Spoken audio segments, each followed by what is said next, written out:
Welcome back to the shop, guys. Today we have a 2021 YZ450 Yamaha. The oil drain plug vibrated loose and came out on this bike. She only has maybe 30 hours on her. Oil drain plug vibrated loose, came out, and pretty much the motor just shut off. You can see by the cover here, she doesn't have much usage on her at all. What I found, I started opening her up before I even started recording the video. I should have started right off the top recording to walk you through it step by step. But if you're looking for like a tutorial to walk you through doing one of these, I have a YZ450F full rebuild video on my YouTube channel. I'll put a link in the description, and you can just watch that video up to this point where we have the cylinder off, because it's all the same steps. It's just one has a bigger piston in a cylinder, and one has a smaller piston in a cylinder. Same bikes otherwise. So you can follow that through, and that'll get you to this point, and then come back to this video and finish off with this one. And because we're going to be pulling this out, putting a new crank in it and stuff, and putting it back in and firing her up. But what I did find is, if you can see on the piston right here, you see see all that scarring right there, that it just ran dry of oil. And the first thing it suffers when they run dry oil is the piston. They have an oil squirter down here. That little thing right there, it shoots oil underneath the piston, and that stops shooting oil, and this aluminum will start peeling off and melting here, and gets up in the piston rings, and then the compression drops and the bike stops running. Now, the rod on this is feeling good. There's no up and down play or anything, and the left and right is within range. But we're still going to go ahead and do a crank. I mean, we could just throw a new piston and a cylinder in this thing, and it'll probably be okay. But I don't know, man. When they run with no oil like that, even for a short period of time, the first thing that suffers is the piston. The second thing that suffers is the lower and upper rod bearing, connecting rod bearing. The upper will dry up, and that can sometimes get seized on the wrist pin, and which this one hasn't. As you can see here, it still spins nice and freely, and then the bottom rod bearing needs a consistent amount of oil flow to keep it cool and lubricated, and it didn't get that. The crank bearings can usually survive for if they're young. They can usually, they can survive no oil flow for quite a bit of time. But the lower rod bearing, even though it feels good and it's nice and tight, we don't know if there's any scarring that's happening there, because obviously you can't get into the rod bearing and look at it unless you split these case halves, and at that point you might as well just put a new bearing on it. But we don't know, and he doesn't want to take any chances, and I don't blame him. So we're just going to go ahead and put a new crank in it with a new cylinder and a new piston, and she should be good. So let's take a look at the parts that we have. Alright, well, I guess I'll start with the cylinder. We have a brand new cylinder here, right from Yamaha. It's a Yamaha. So that's going to go good. Nice brand new cylinder. I'll show you the worn out cylinder in a little bit later as we're doing the rebuild. Then we have the crankshaft. I'll cut this out. Went with the OEM crankshaft. This bike has very little hours, and so we're just trying to get it back to where it was. We want the same quality parts in it. Just want to get it back to where it was. So we got a brand new crank here. It's always important they wrap these things real good, because if you never want to drop one of these. You can knock them off their true, and that's not good. So always hold and play with the cranks with respect, because you don't want to damage them. But yeah, brand new Yamaha crank. Let me feel left and right in this one. Okay, so the crank in that bike does have a little more left and right than this one. This one's tighter left and right, so maybe she did receive a little bit of wear when she suffered oil. Yeah. They always tell you to look for up and down play. Any up and down play is unacceptable, and obviously that's true, except for a few rare occasions. There are certain bikes and cranks out there, like on the two-strokes, that come inherently with a little bit, ever so slight up and down play, and they realize that people are melting bearings, so they gave them a little bit of play, so when they get hot, they would survive. That's a whole different topic. But for these, 4 strokes, there should be no up and down play. And you can usually tell if you grab the rod and you check the play this way, left and right, there should be very little. As they wear out, you'll get more and more left and right play.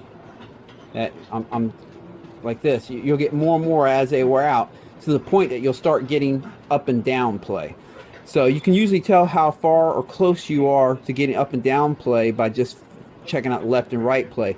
If I remember correctly, for the YZ450 2-stroke, they tell you to measure the amount of left and right play up here, and if you have more than 2 inches, to replace the crank. And I found that to be pretty accurate, because I find that I get no up and down in the YZ450 2-stroke until just past 2 millimeters. Did I say 2 inches? I meant 2 millimeters. Just past 2 millimeters right here. As soon as you go past 2 millimeters in the YZ450 2-stroke, you will start getting some up and down play. So if your manual on your bike tells you how much left and right play is acceptable, it's good to go by that. But here, yeah, we got a new crank. All right, and we got a new piston kit. Yamaha sells these nice piston kits here. They come with everything you need, from the rings to the stir clips. So, and you can usually get a little bit cheaper if you just buy it in the kit. We have this nice coated piston pin here. Coating's pretty nice. Back in the old days when they didn't coat them, you used the race of the upper rod would get worn out, and that doesn't seem to happen as easily these days. So, brand new Yamaha pistons. These are good, reliable pistons. Nothing special, just good stock piston. Get that back in the box here. And then we have obviously a new oil filter, a new drain plug, and I'll tell you why, because we're going to make sure that doesn't happen again. Going to put a magnetic drain plug in it. These drain plugs have a little hole. I don't know if you see that. You see that little hole right there? That we can safety wire this thing in so it doesn't vibrate loose. Because here's the thing, you can put the drain plug in tighter, sure.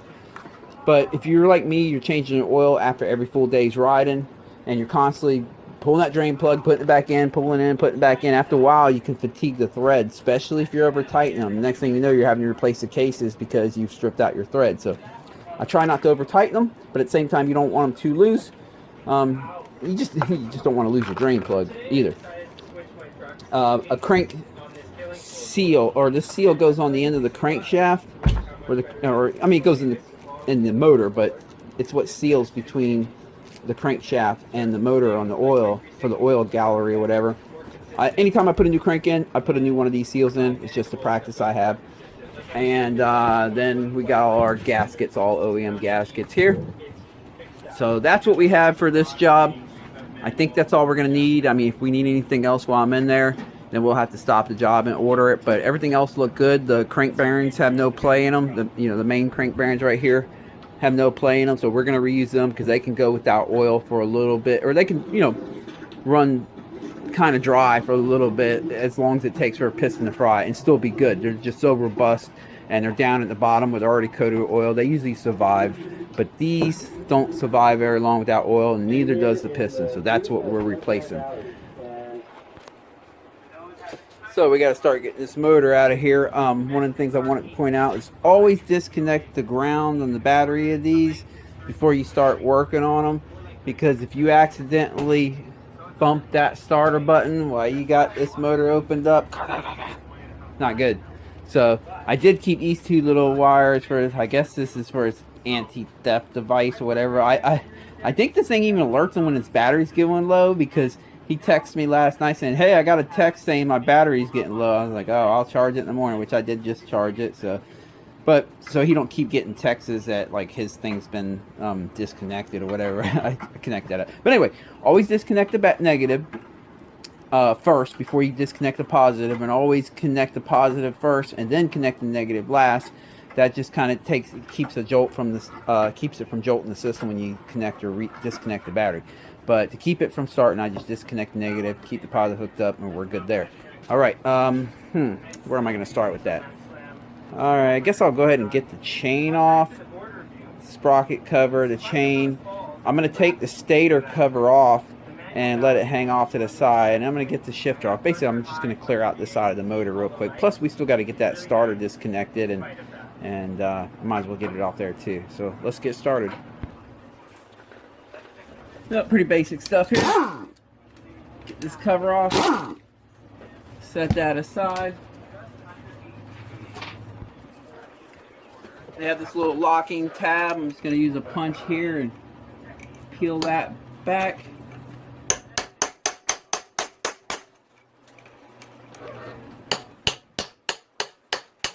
There we go.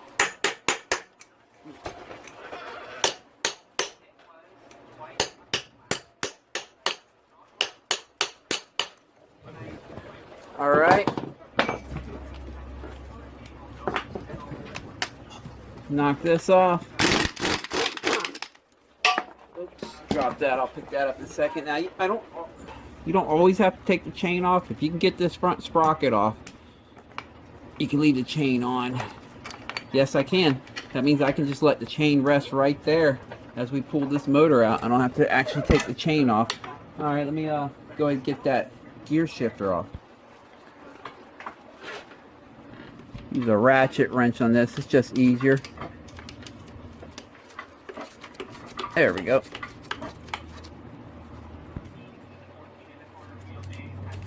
All right, got that off of there. Now I'm going to worry about the stator cover and this gear selection sensor right here. Now, you know, there's always more than one way to skin a cat, as you always hear me say. Some people might follow this wire all the way up, dig behind the radiator, go up in here, disconnect it, and pull the whole motor with the stator cover on. I find it easier just to unbolt the stator cover, pull it off, and just let it dangle right here to the side, because then I don't have to follow that wire all the way up in there, disconnect it, and then you also, especially on older bikes, sometimes you disconnect wires, you go to reconnect them, and now you have a short or something and it's not starting, or you have it open and it's not starting. So to avoid that kind of stuff, I like my jobs to be a little bit cut and dry. If I can just leave these connected and just hanging off to the side, that's what I do. And I'll do the same thing for this too. I'm not going to go following it behind the radiator and all the way up over here to this junction box. So yeah, let me get these off.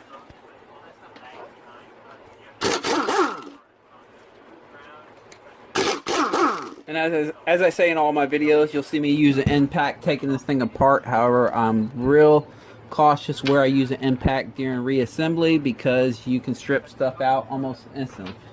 However, during teardown, it definitely speeds things up, and that's always good. All right, now when you pull that sensor out, you have to be careful, because there is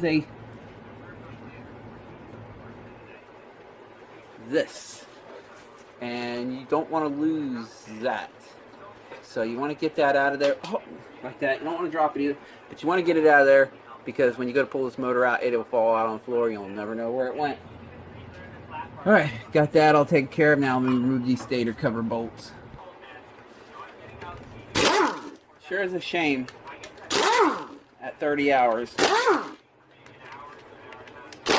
that's okay. We'll fix her up.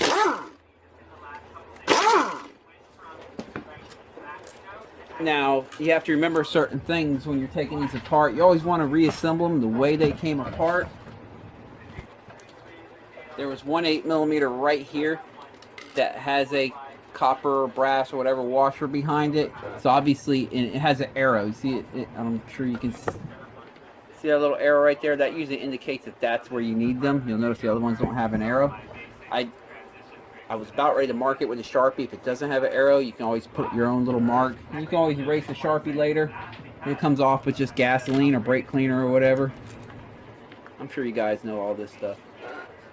And of course, I have to remember these two little, that hold the wire right here. They have these little towers right here that kind of hook to, so that will help me remember that. Alright, let's slide this thing off. Most of these gaskets on these newer Yamahas are reusable. They're steel shimmed with rubber coating, and they are reusable.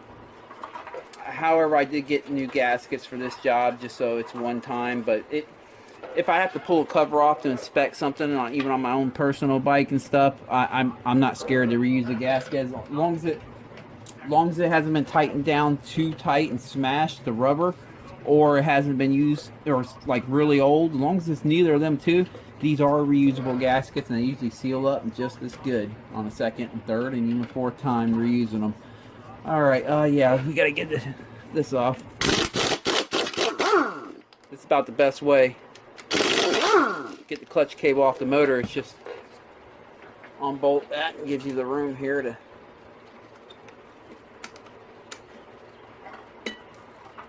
there we go. Let's work on the starter now.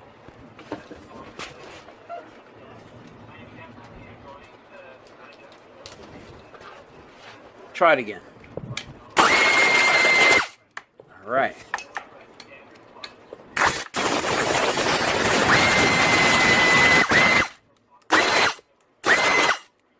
And let me get the one in the back.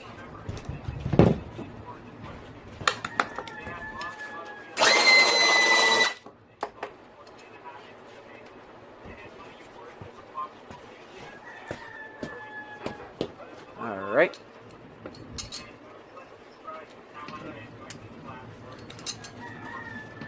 Interesting, they put a washer on this one back here.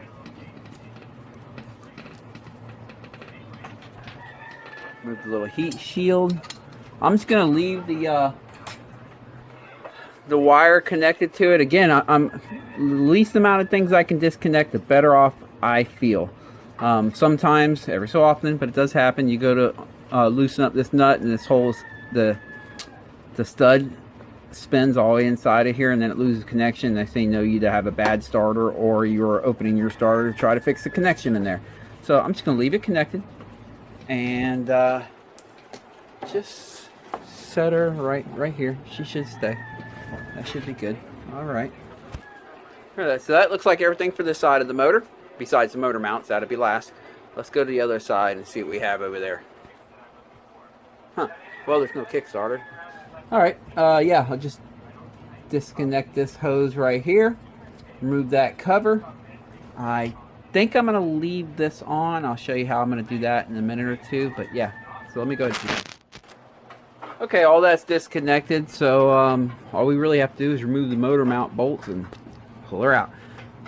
Now, to get the swing arm pivot out so we can pull the motor out, you either have to remove the rear brake lever here, or be able to push it down far enough to clear it. To be able to do that, what I like to do is come back here, spread the brake pads nice and open. You want to get them pretty, get underneath the piston here, and just pull that push that piston gently all the way back.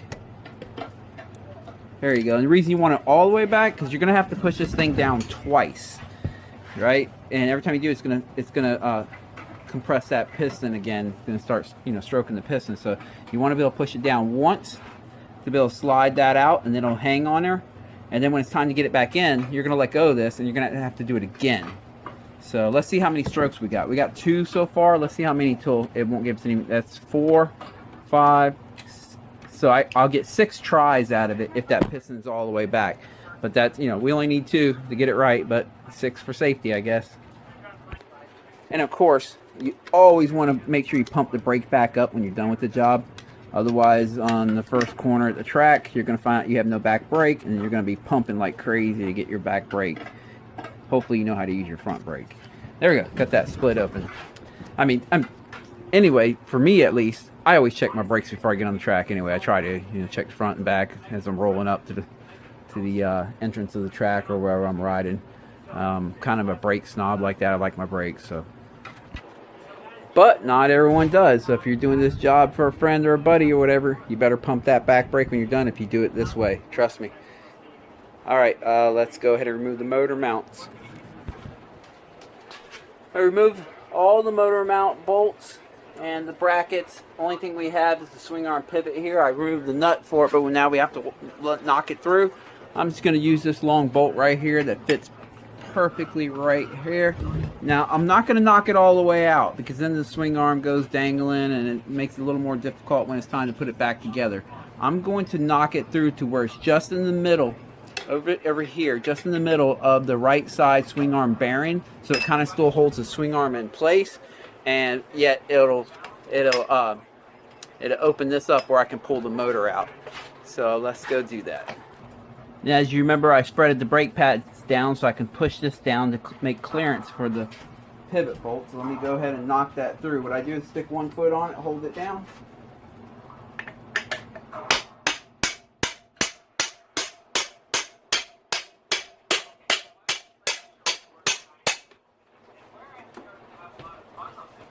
See that? Now I just can hang there, and I can still press this down 5 more times. So when it's time to put it back in, I'll press it down again, and that'll allow this to clear that and run on through.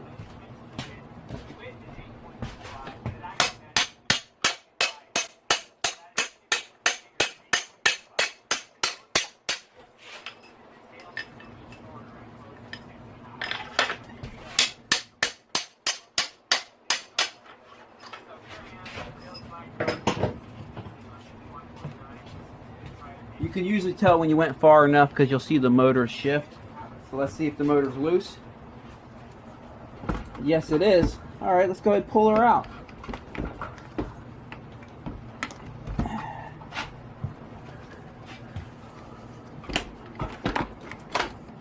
And there she is. We got her out of there. Now, like I was pointing out, the best part about leaving that in like that, you can see how it's just past the bearing race right there. It's just about in there about 10 millimeters. Is when I go to put the motor in, I can set it back in, line it up, and just knock it back through. I don't have to worry about, you know, holding the swing arm up and realigning and everything. And I also don't have to worry about this like swing arm swinging back and hanging off the linkage over here and stuff like that, and just keeps everything together. All right, I guess I'll start by getting this the flywheel off here. I held the rod there that, you know, you don't need all that stuff spinning around when you hit stuff with the impact or whatever. And as you know, they do sell tools that you can lock the motor up, like little wedges you can put into the main crank gear and stuff like that if you're doing this stuff with hand tools. But, you know, impact makes it quite a bit quicker and easier. And as I've said in my other videos, always know your impact. Just don't go in blindly with the impact and start beating stuff around. You should generally have some experience with your impact. That's weird. It's like cross-threading. Huh. Maybe this. Let me take a look at this, see what's going on. It feels like it's cross-threading or something.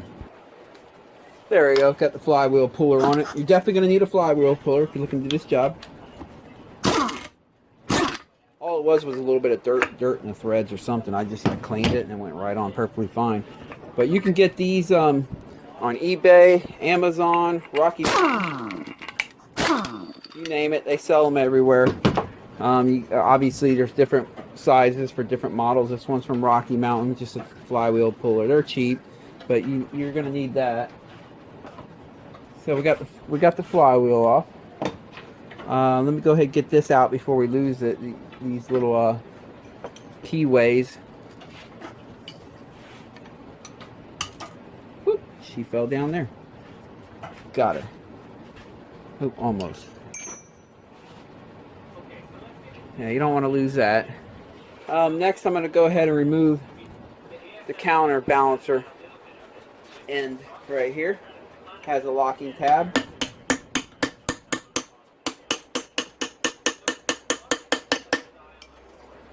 Alright, let me find the right size for that. I'm going to guess that's a 21. Could be a 19. Oh yeah, no, it's a 19.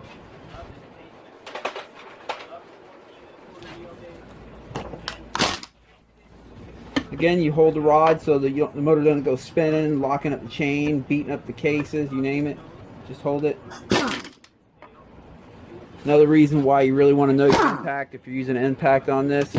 Sorry to keep preaching, but you don't ever want to accidentally have it on tighten.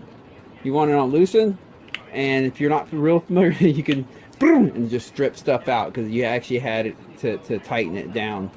With this one, I kind of know that when that's up, it's always loosened. So when I grab it, I have a natural habit of just putting my thumb right here before I pull that trigger. And, you know, should be familiar. I see in comments, people are like, you never use impact on on an aluminum bolt and stuff like that. I mean, I don't know. You do it however you want to do it. I'm doing it the way I'm doing it. I've been doing this for years, and I get along pretty well with it. My motors are always very reliable.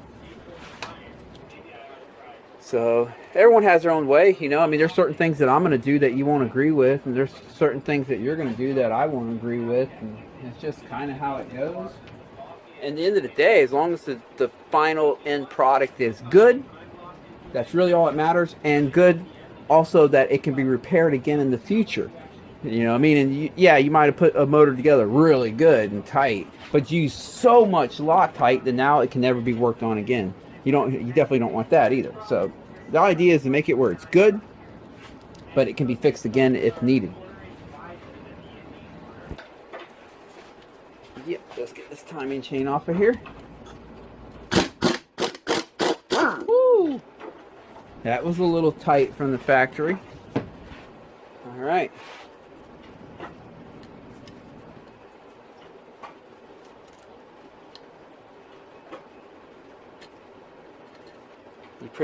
You have to remove that to get the timing chain out.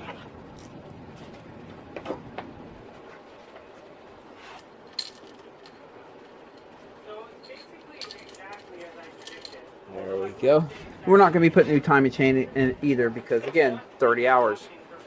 Just would be pretty much a waste of money. We just need to freshen her up, fix her up. Okay, I'm pretty much done with this side as far as removing everything. I'm going to go ahead and remove all the case bolts now, even though I have to flip the motor around and take the clutches out and everything. I'm just going to go and remove this now so I don't have to revisit this side again. It'll be pretty much just ready on this side.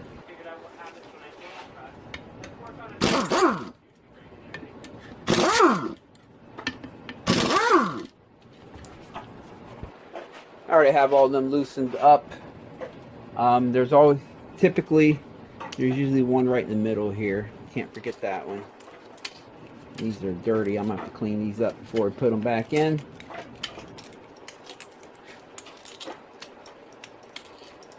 Oh, forgot one down there. Let me grab that. All right, let's get the clutch cover off. All right, have all the bolts loose. You don't have to remove every bolt off the clutch cover. I don't understand some people. They remove everything to do a job. They'll have the water pump cover off. The water pump's fine. Why take the cover off? All you got to do is get the whole clutch cover off. You don't have to take the water pump. You don't have to take this off. You know, if it's not broke, don't fix it. And if it's not in your way, just leave it be. All right. Am I missing one here? Doesn't look like it. So what I will do is give it a gentle little love tap. Yeah, she's nice and loose. Come on, girl. There we go. Now on this side, they did not use the reusable gasket. This is actually just a paper gasket. Where on the Stator side, they used that reusable steel shim with the rubber. This one they didn't. This is a paper. So this one you cannot reuse. I mean, you might get lucky, maybe, but I wouldn't reuse it. Especially because the water goes right through here. And if you get water in your motor, it's ugly. Alright. Now we got to get the clutch off of there. Here we go.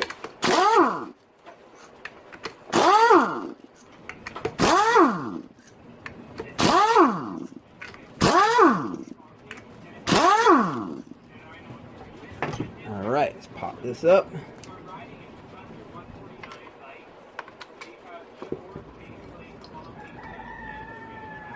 Okay, when you pull these off, pay attention.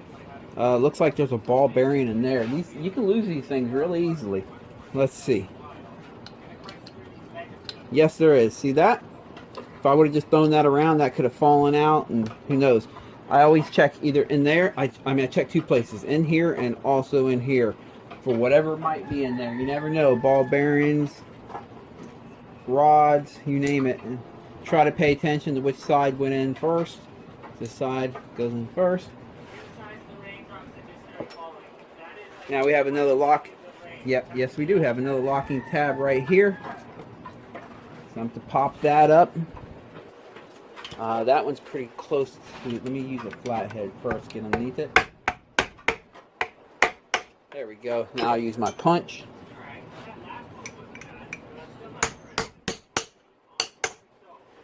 And what size is that? It's not that size. It's a whopping 30 millimeter. All right. Sometimes you can pull the whole clutch off. Sometimes it gets locked up. When it gets locked up, I just grab. Yeah. Be careful. There could be a washer here stuck. But note the washer's right here, and that's what keeps it from coming off when you grab the whole clutch. Because see how it has them teeth? Them teeth get stuck. If you spin it a little bit, then you can't get it off. So that's why you can't pull the whole clutch off. Sometimes you get lucky, and some bikes don't have teeth, and sometimes you just get lucky. Pull this off real easy, and check for washers. Always check for washers behind stuff. They like to stick, and then you'll lose them. Might as well get the shifter out while we're here. And again, check for washers. There's a washer, and it's on here. There's not one here. And then you have this little spacer right here. Collect that too, so you don't lose that.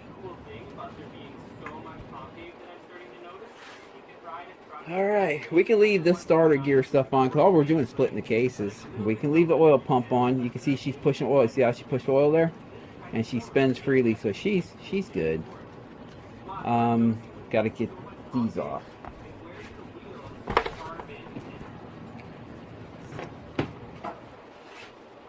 Same thing, another locking tab.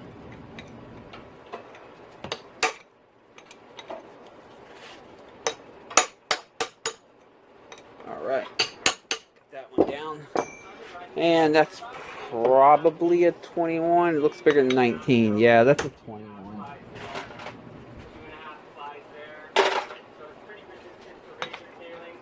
Oh, no, it's a 22.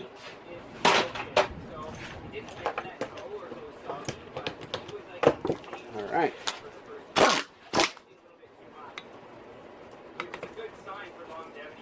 Hold the rod. There we go.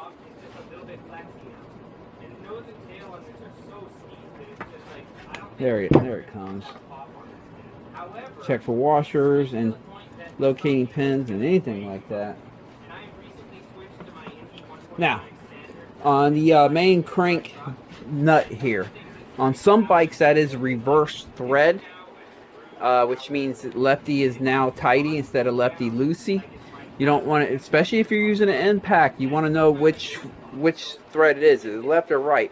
A quick way to tell if you have the manual is to check the torque specs on it. If it has a LH at the end of the torque specs or somewhere in the torque specs, that means left-handed threads. That means it's the lefty tighty, not a lefty loosey. If you don't, or if you don't have the main crankshaft, you can just verify on the crankshaft which way it is. This looks like lefty loosey, so I should be able to hit this the correct way. And if you don't know, and you don't know, and you don't know, then just start soft with the lefty loosey, and then soft with the righty loosey, and feel it out. But hopefully you don't have to do that. Hopefully you can figure it out before you stick a tool on it. This one's lefty loosey, so it is not reverse thread. There it is. I've gone the wrong way with them before and stripped them out. It's not fun.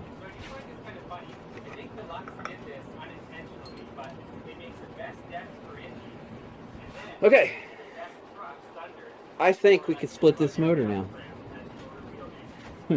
Yep, I think we can. But before we do that, I see something that I do not want to lose. This little rubber piece. I don't want that falling out as I'm working on this motor. So I'm going to set it aside over here. Alright. Yeah, I think she's ready to split. And if you've seen some of my other videos, you know what I'm about to say. There's more than one way to skin a cat. There's more than one way to split these cases. I can think of several ways. The right way to do it is, actually, start with the wrong way. The wrong way to do it is use flat heads and just cram it in these cracks right here and pound it with a hammer until it starts splitting. That is the wrong way. I highly suggest not doing that. And then the other way, the right way, is to use a set of case splitters. Big old cumbersome things that you bolt on right here. It takes like 20 minutes to get it set up. And then you start cranking it, and if you run into something tight, you might not know until something breaks or whatever. I have them here, but I usually don't need to use them. There's another good way to do this, and I'm going to show you. Take some long bolts, thread them in on each end, put one on each end of the case. Try to get them threaded in as far as you can so you don't damage any threads. We're going to be tapping on these with a hammer. You usually don't have to hit them hard, and the cases will just come open. There, I have one on the front side of the motor right here on the top, and one back here in the lower rear. And I should be able to just tap on it, some lub taps, and she'll start splitting right open. The good thing about this is you only can hit them so hard, and they'll start bending. So it keeps you from kind of pounding it too hard. Let's say you forgot one of the bolts in here, and you're hitting and it's not splitting. And that's another thing too, if you start hitting and it doesn't start splitting, double check, make sure you might have missed something somewhere. It happens. But let's see, look at that, already split open. Of course, this thing popped out over here. That's the little pin for the clutch cover. You grab that. Should have grabbed that earlier. I can leave that there. But yeah, you saw that. Look at that, already splitting open. No need in grabbing big old case splitters, and no need in using flatheads. Just some lub taps.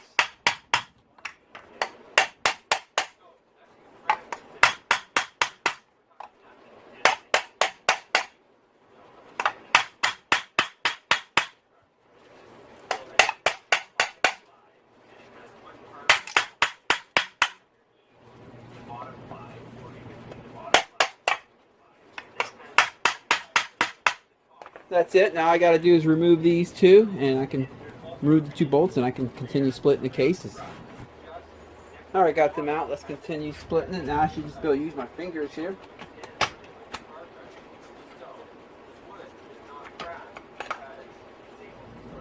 Just want to lay it open and take inventory.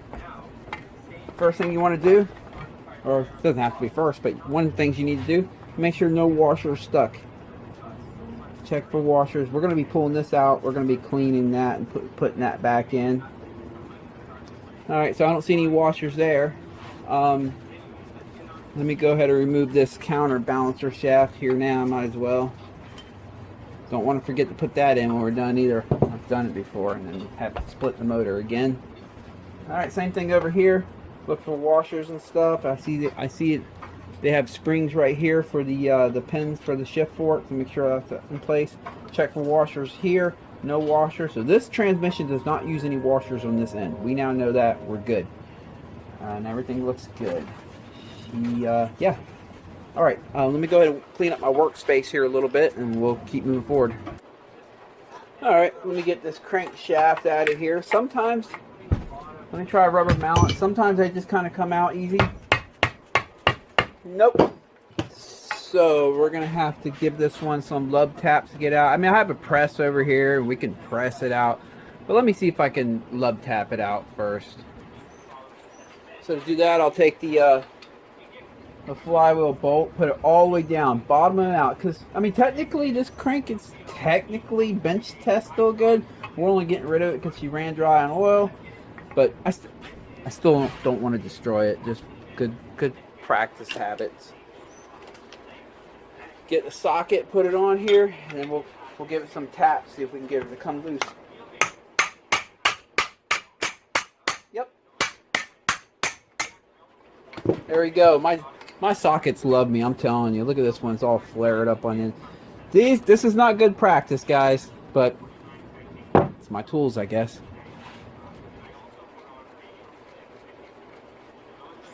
So yeah. There we go.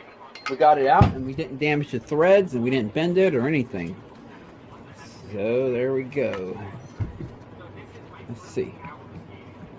Yeah, definitely more left and right than the new crank. Without a doubt, there's more left and right than the new crank. So it's probably just a good thing we're swapping this thing out since she did run dry on oil. And check out that piston. I don't know if you can see it there. Here, let me get a light on it.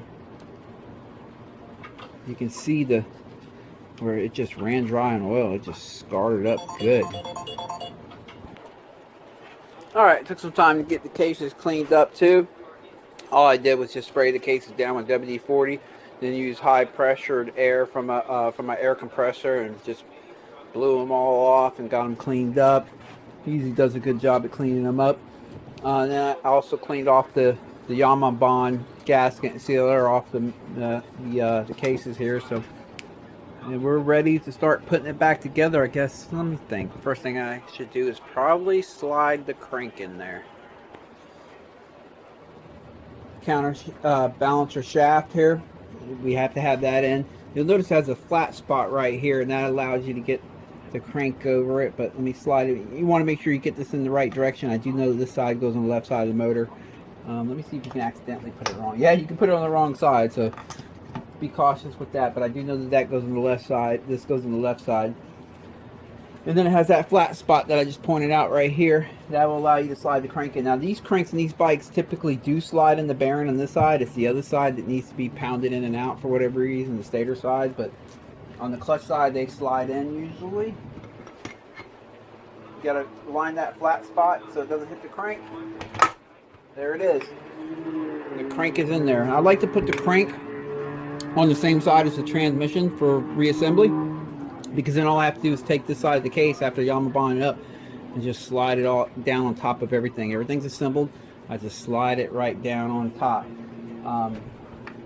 So let me clean a few of these parts like this screen and stuff like that, and we'll get ready to put some Yamaha on her and put these cases back together. Alright, we're supposed to use Yamaha on the cases, but you can also use Permatex Moto Seal gasket maker. It's the same stuff. Says Moto, so it must be for motocross. But yeah, no, it's the same stuff. It smells the same, feels the same, looks the same, dries the same, works the same. And you can get it at AutoZone or most auto parts stores, eBay, Amazon, you know, wherever. But yeah, don't go crazy with it. Just a thin band. You want to use the right stuff. I've seen people before use like regular RTV gasket sealer. The problem with that stuff is after you bolt the cases down, it has a tendency to get pinched off. Like this will too. But when this gets pinched off, it stays. Like when you split the case, you'll see the strip coming out. It stays wherever it's at. Where your other gasket sealers can break loose inside the motor and end up clogging your pickup screen. And I've seen motors blown because people used the wrong stuff in here, and it got caught up in the pickup screen, so you don't want to do that. So, but yeah, just a thin band. You got to be ready to put the cases together as soon as you get the stuff applied, because it starts drying right away. I mean, it doesn't dry instantly, but it gets there pretty quick. I would say you got about a 5-minute window once you get this stuff applied. I would any more than 5 minutes, and I would peel it off and start over. But let me go and knock this out. Oh, in stock form, they usually don't get Yamaha right here, like around these where the motor mounts go through. They usually only seal it right here, just to keep the motor locked, the oil locked in. But I like to get it around the mounting, the mount holes as well. So it kind of ensures that water doesn't slip in between here and start rusting stuff out, and then you can't get your motor mount, your swing arm pivot bolt out because it got rusted in place. I mean, obviously you're supposed to put grease on them to keep that from happening, but still, I like to keep water out of there. If I got the motor out and I'm sealing it, I might as well seal up the motor mount holes too. Doesn't hurt anything. Okay, it's time to slide her together. Need to make sure these are in place. These little doohickey deals. There's that one.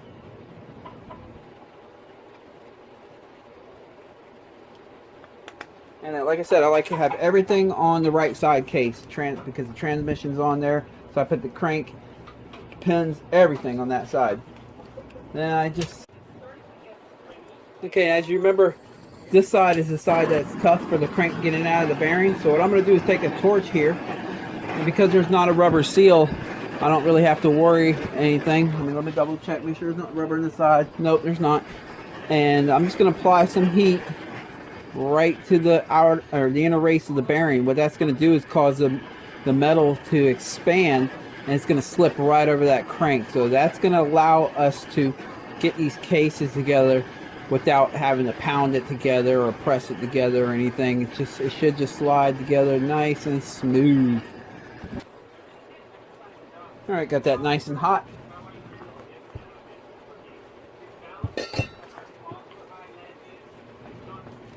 I'll set this. Remember I said I have everything on this side. Make sure the fork pins are pressed in their hole. Make sure the transmission's fully down in. Make sure everything's just in well.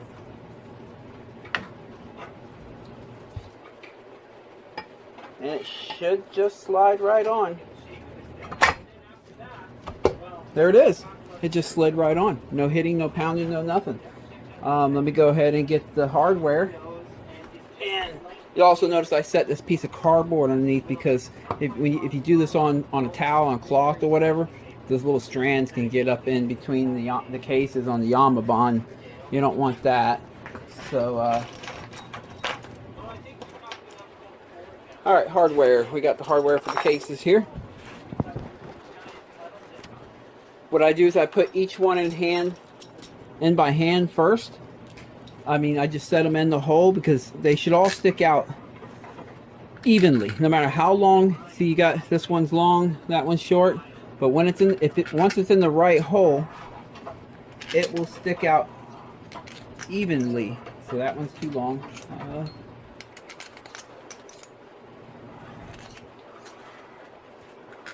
There we go.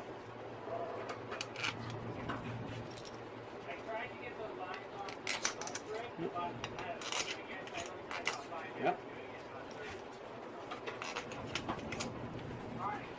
Got another long one here. Where does this thing go? Yeah.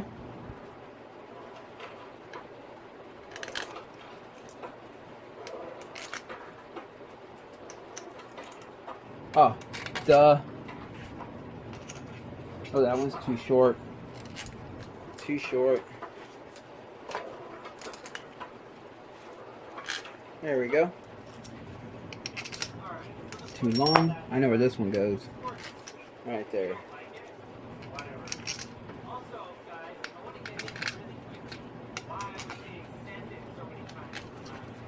And misplaced one here. Let me look around. I know it's around here somewhere. Found it. So they should all stick out evenly, which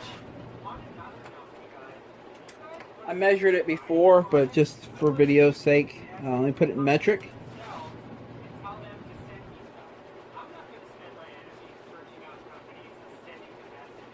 On this motor, I'm getting about a 9.37 millimeters. Yeah, so no matter how long or short the bolt is, on this motor, they should stick out 9.7 millimeters, and you know you have it in the right hole. Because as you married men know, that's pretty important. Now to do all the labor for me, I'm going to use this cordless drill. It has a drag on it, so let me set the drag. So I can't strip anything out, but what this will do is bottom all the bolts out for me. And then I can tighten them by hand. So I'm going to tighten all these with this cordless.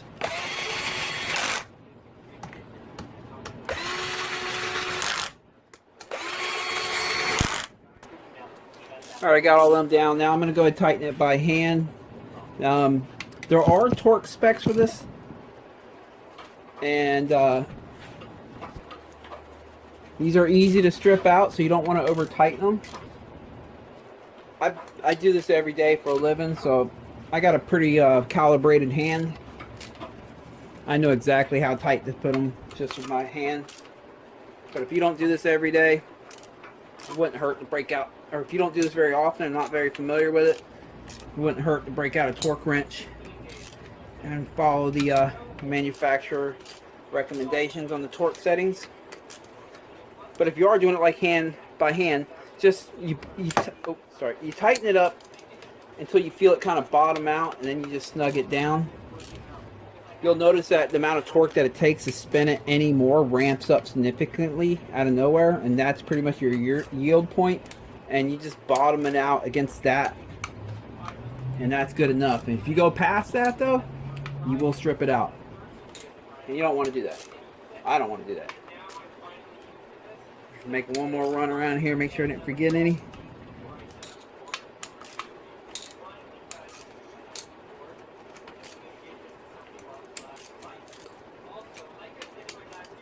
And you see how I even have my hand like this, so I can't I can feel it better. Because if I do like this, I mean, it's a higher chance of me stripping out. But like this, I can only, my wrist is only so strong, and I have a better feel of how tight I'm putting it.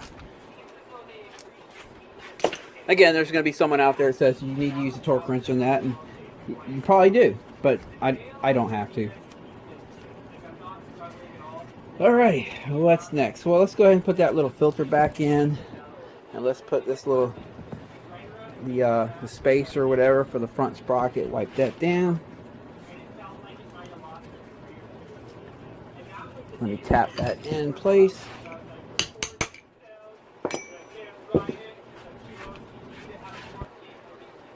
And if you watch my other videos, you probably heard my little rant on this too. The people I hear mostly complain about, well, you didn't use the torque wrench. I hear that quite often, and it's more likely than not they were in the military. They were a mechanic in the military. My understanding is they make you use a torque wrench on everything. Now you gotta understand, when you sign up for the military, you're what, 18 years old? You probably have no experience. Even if you do have mechanical experience, it's not really that many years. You're only 18 years old, unless you've been doing it since you were like 6. And they got to take these kids that have no mechanical experience and expect them to be able to put these things together and not, put it together right. So yeah, use a torque wrench for everything in that situation. But after a while, if you've been doing it for a long time, your hands get kind of calibrated, and you don't need a torque wrench for everything anymore. And that's where I'm at. Put a dab of Loctite, just a dab. Yes, it's red, but I use red on almost everything. I hardly ever use blue unless it's like a Phillips head or something.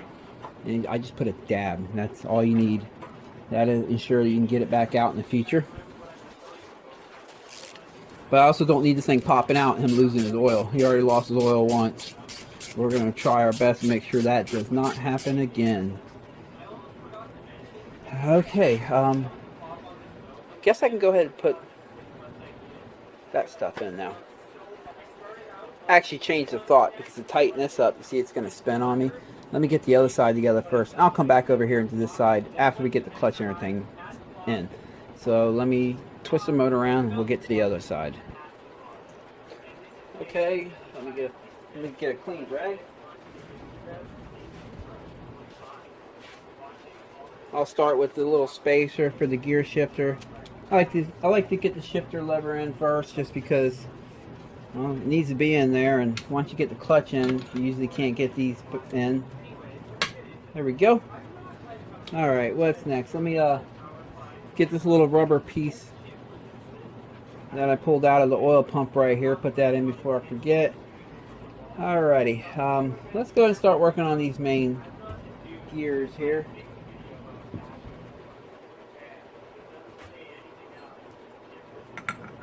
It has this little dot right here that shows where this one lug right here is filed down. So you have to line them up to get this gear on. This one, no, you can put this one any way you want.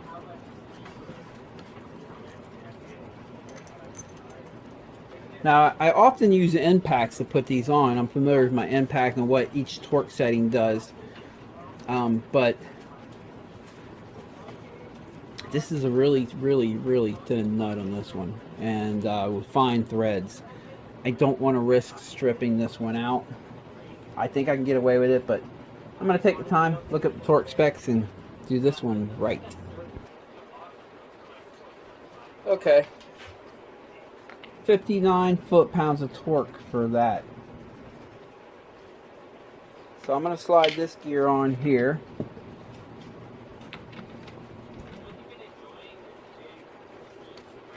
It has the same thing, a little index that it has to be in the right position or will not go on.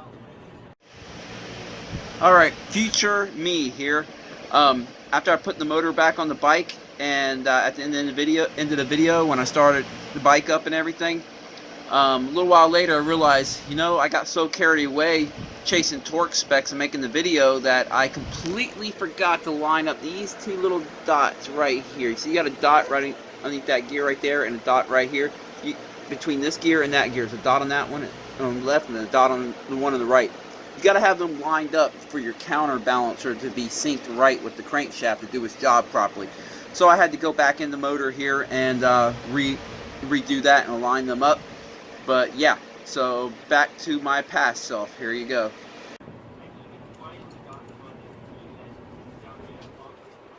I like to use, even though it has a locking tab, I like to use Loctite on everything inside the motor. And like I always say, a dab will do. You don't have to go crazy with it. You do want to get it back off in the future.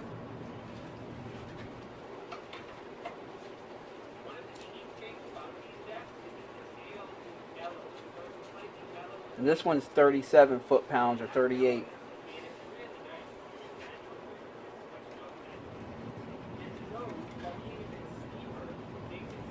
And then what I'm going to do, they do sell little wedge tools for the gears, but as long as you use aluminum, you're typically okay. You just cram it up in the gear there.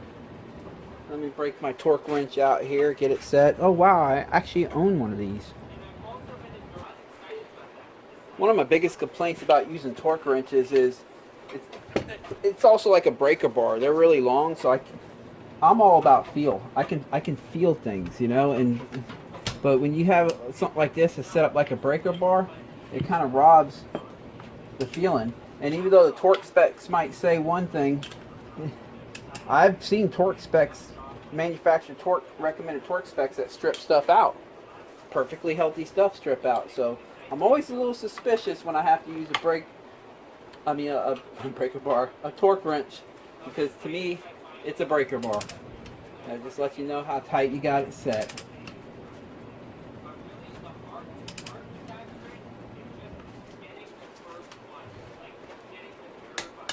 Okay, that's at 40. I started at 40 just to get a feel for it.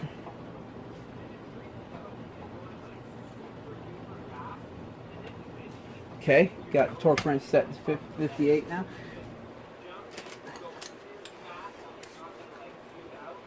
There it is. That's torque. Well, why I got the breaker bar out, we'll go ahead and use it on that too. What did I say that was earlier? 22, right? Yeah. Alright. I'm going to start this one out at 20, even though it's supposed to be closer to 35. I believe it was 37 or 38. But I'm going to start at 20 just to feel it. Oh.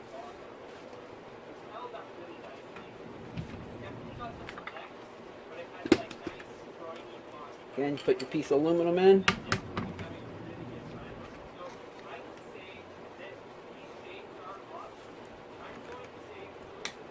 Okay, there's 20.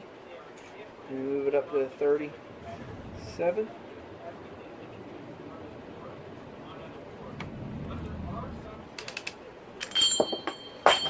Oops.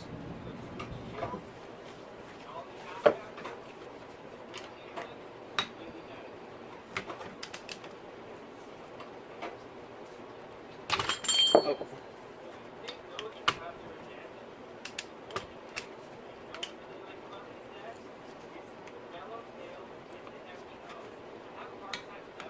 Huh. Oh, I got it set wrong. Wait, no, yeah. Here. There we go. Alright, torque spec set on that, so you guys can say you've seen me use a torque wrench, and I do own one. And obviously you always use the torque wrench on cylinder head bolts. That's real important.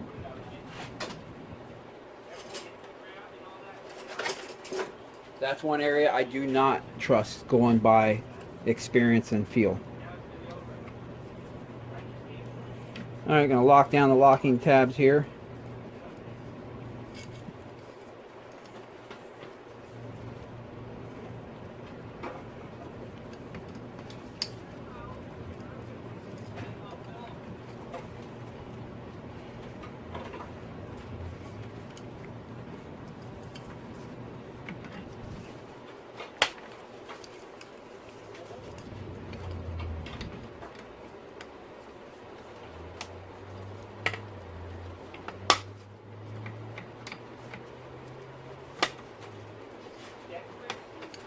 There we go. And this does not have a locking tab, but we use Loctite on it, and it has this concave washer here. It acts like a friction washer. It's supposed to keep it from vibrating loose. But with the Loctite too, I have no worries about her. She's going to be okay. So now slide the clutch basket back on. You got to spin it, make sure the seat's fully on.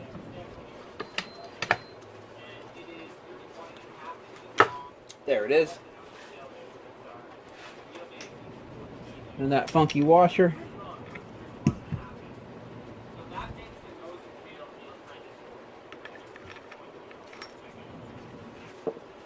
I'll pull the clutch plates off of here.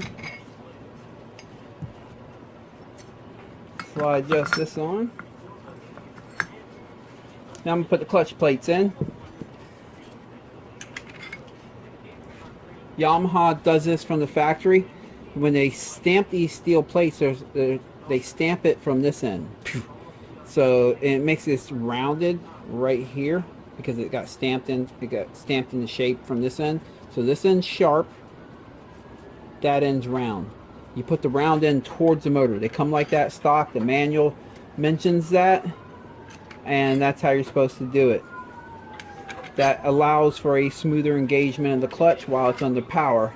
So you want all the round ends and all the steel plates in. As you see, you start with the friction, and then you do a steel. Friction, steel, friction, steel. Or fiber, steel, fiber, steel. Start with the fiber, steel, fiber, steel, fiber, steel, till you get all the way to the end.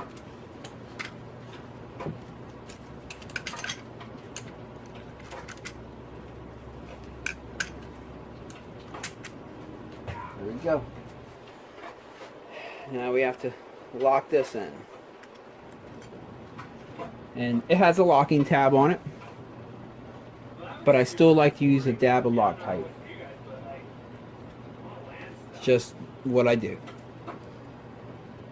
Last thing I ever want is a bolt to come loose. And even if this comes loose and the locking tab gets it, sometimes I've seen them come loose and the locking tab grabs it, but now it's just a little loose. Like I'll open the motor up and you can grab the nut and wiggle a little bit. Yes, the locking tab's keeping it from coming completely off, but it's been loose the whole time, so everything's got a little bit of play. So that's another reason why I like to use Loctite, just to guarantee that not even that happens. Now this bolt, I'm familiar with these, and I'm familiar with the impact. I'm not using a torque wrench, but I do need the right size socket. I'll start on setting number 1. It's the lightest setting. This one has 3 settings.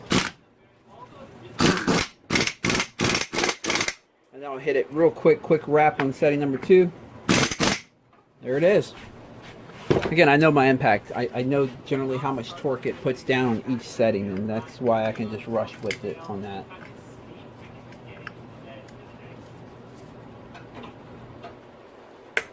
I'm going to lock back down the locking tab.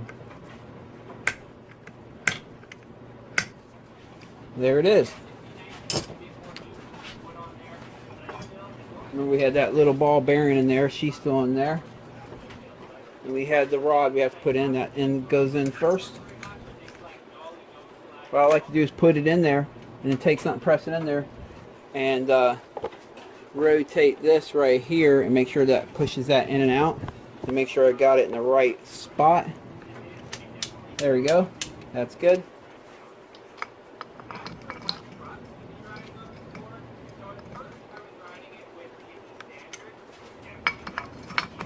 All right. Then I'll finger thread all these in.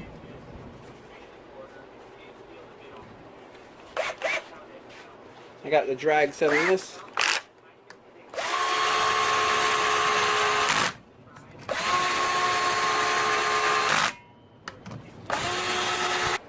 Now that I have them bottomed out, I'm just going to snug them down by hand. You don't put these too tight. You will break that that tower that these are going into. You just bottom them out nice and snug. That's all you got to do.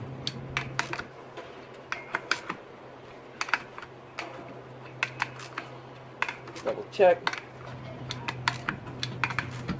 There you go. Simple as that. Remember, if you put these too tight, you'll break them tabs. Might as well go ahead and swap out the oil filter now.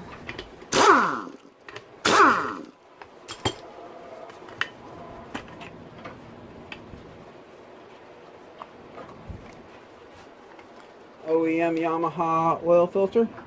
Always make sure you put these in the correct direction. If you put them in backwards, you starve the motor of oil and you blow your motor. This one has a hole that goes towards the motor.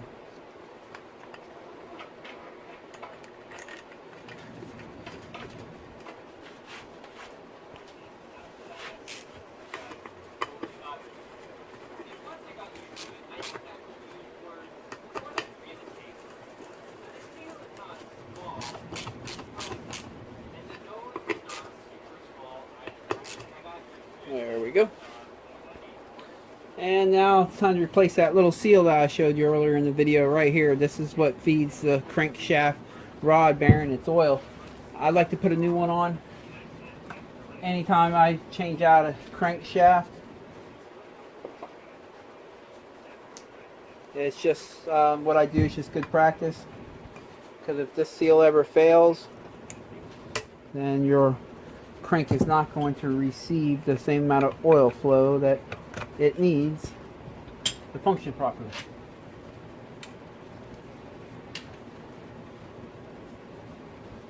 All right, I'm paying attention here to which direction have this seal put in, so I replace it, put the new one in the same way they had this one in. I personally think that they should have this side towards the crank, because the pressure is coming from this side, so that'll cause, that'll cause that to flare up and grip tighter. But for some reason, Yamaha puts them in what I would consider backwards, but who am I to question? I didn't design this motor. I'm just fixing it. And they don't have a known problem there, so there's nothing to address. So I'm just going to put it back in the way I found it. And give her some little love taps here.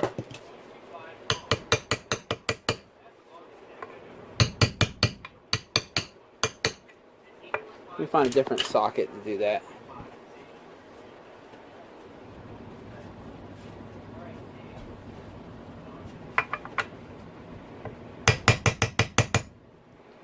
There we go.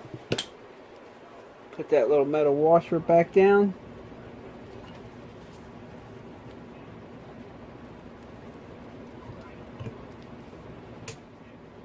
There she is. Alright, now it's time to put this cover on the motor. Alright, put the pins back in.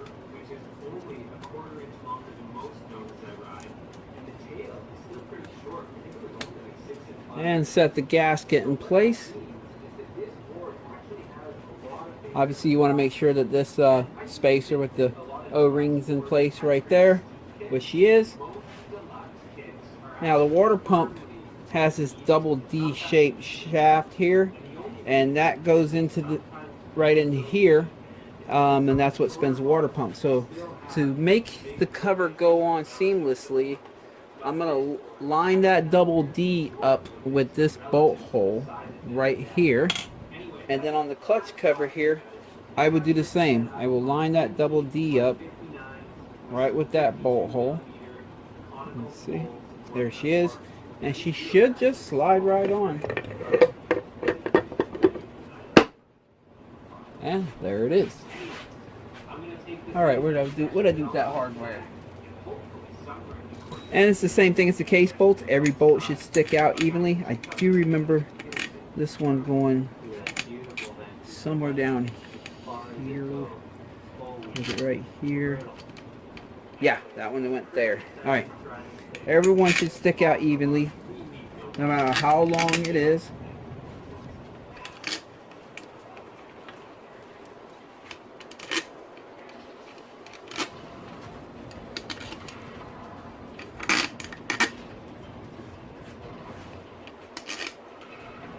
Alright. And then these two long ones I'll put right here, and they stick out. They all stick out the same even amount. So we're good there.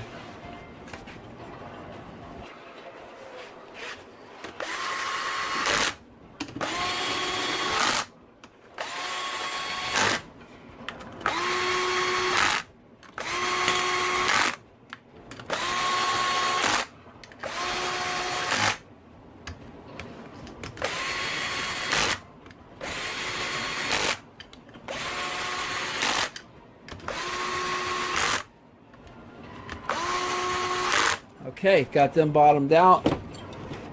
That did the leg work for me. Now I'll tighten up by hand.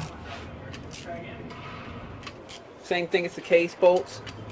These are easy to strip out. Probably easier. Oh, forgot that one.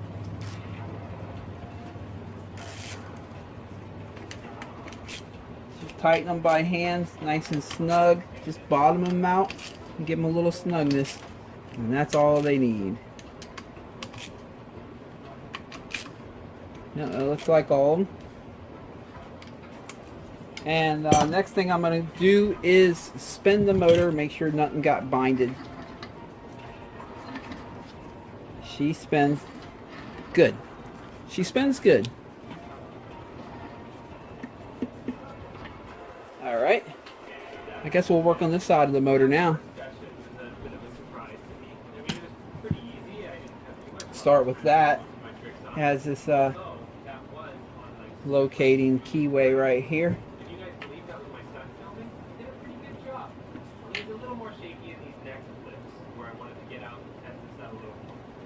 There we go. And put the counterbalancer on. There we go. The locking washer. Super thin. Probably super easy to strip out. I'm going to put a dab of Loctite on it. This one I'm going to use the impact, but I'm going to use it on setting number 1 because that's pretty thin. You don't want to strip that out. Again, there are torque specs.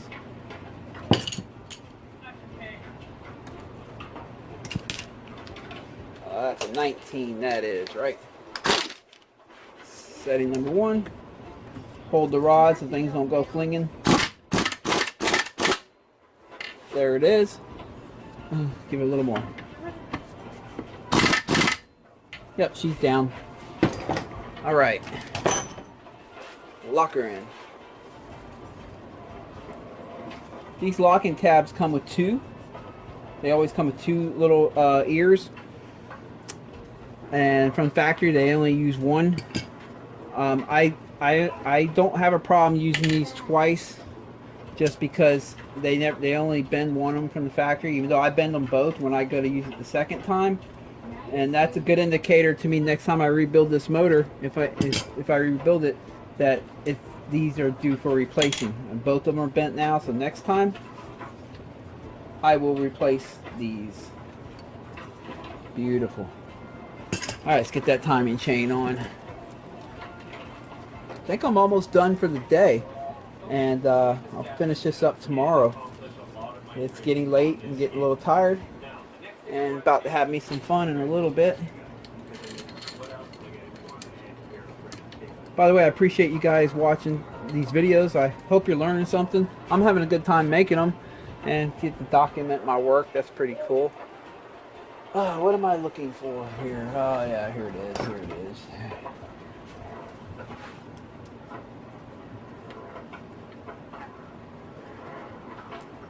Gonna do some riding this weekend. We're probably gonna, I don't know where we're gonna ride yet. I was gonna go to Dade City, but they're doing the I-4 race series this weekend. It's gonna be really packed. I'm just looking to ride this weekend. So I don't know.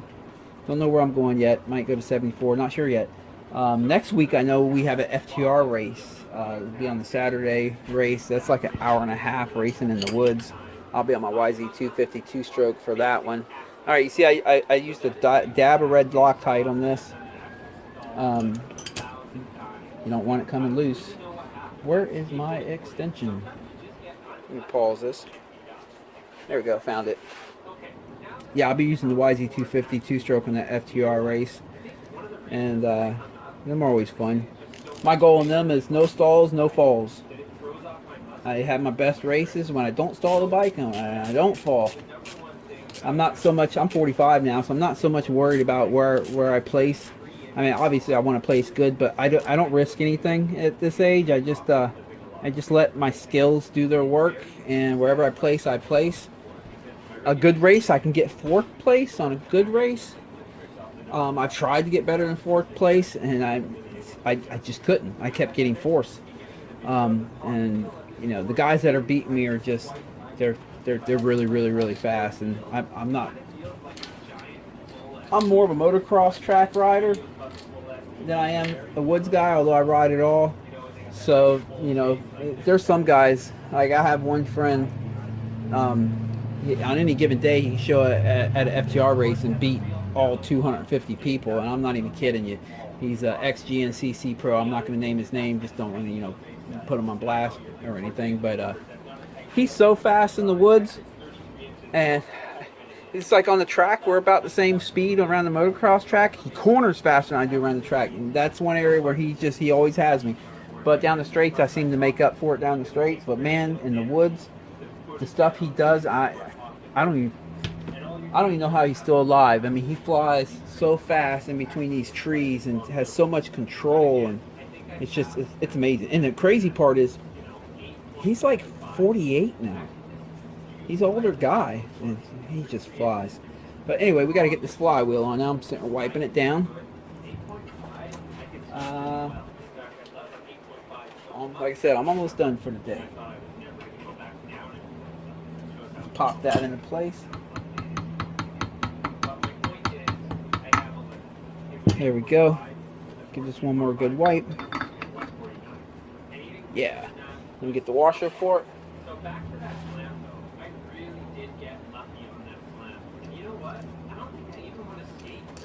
And Loctite.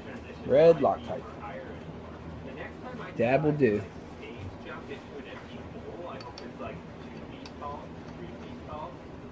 And now all we got to do is just crank her down.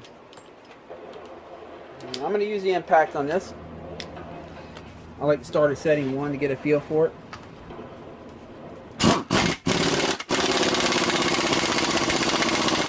Alright, now I'm going to give it a quick wrap on setting 2, and that's it. This has 3 settings, by the way. That should be good. She's on there nice and snug, Loctite it in. She's not going anywhere. Alright, so the motor's right back to where it was when we pulled it out of the frame. So I'm going to stop here, and tomorrow morning I will put it back in the frame, put everything back together, and we're going to start her up. But until then, let me go ahead and move her back here and cover her up, because now that I'm off work for the evening, I got some skateboard bearings to pull out and clean and re-grease oil. See if I get these things to spin a little. Yeah, see if I can get them spin a little quicker, and then I will see you guys in the morning. We're going to put that motor back in. I got it back there covered up and get her up and running. So see you in the morning. For you guys, it'll be about 3 seconds. And good morning. Well, it's not actually morning. It's 11 a.m. Kind of had a little bit of a late start today. I had to order a ton of parts this morning on the internet, and just it's getting late in the week, so I'm starting to drag a little bit of butt. But all right, here we go. So we got to get this motor back in. All right. Well, I already checked the transmission, by the way. I left that out, but I did that just a few minutes ago. I just slid the shifter on here and went through the gears and turned the shaft, make sure it engaged each gear. You always want to do that. I usually do that when I first put the cases back together before I put everything else in, just in case I got to split it back open if something went wrong in there. But I kind of forgot. But now it's better than never, so I checked it, and she's good. So, all right. Yeah, we got to get her back in there. All right, let me pick up this motor and set it in the frame.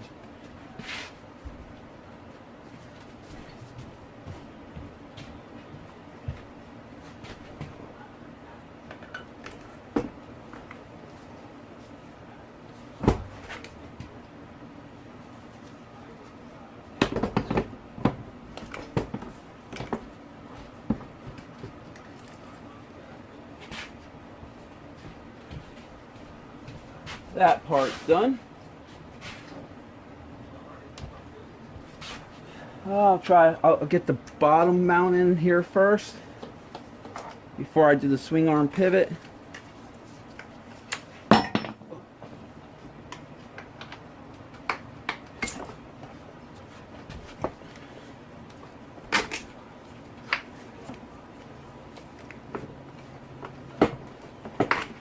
There we go.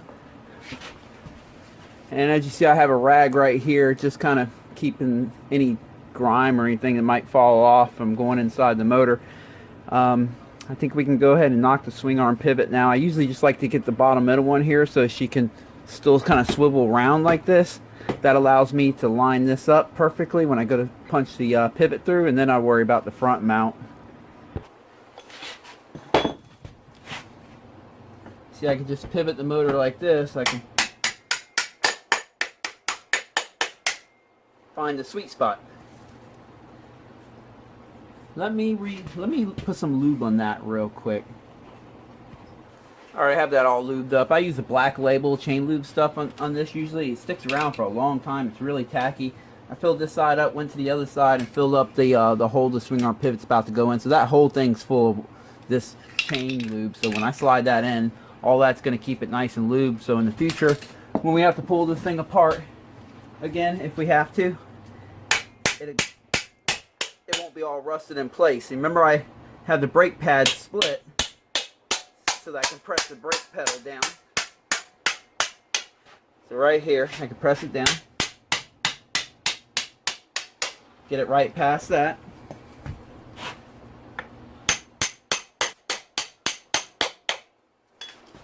There it is.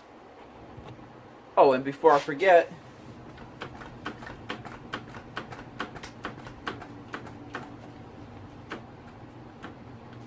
there we go. I have that pumped up, ready to go.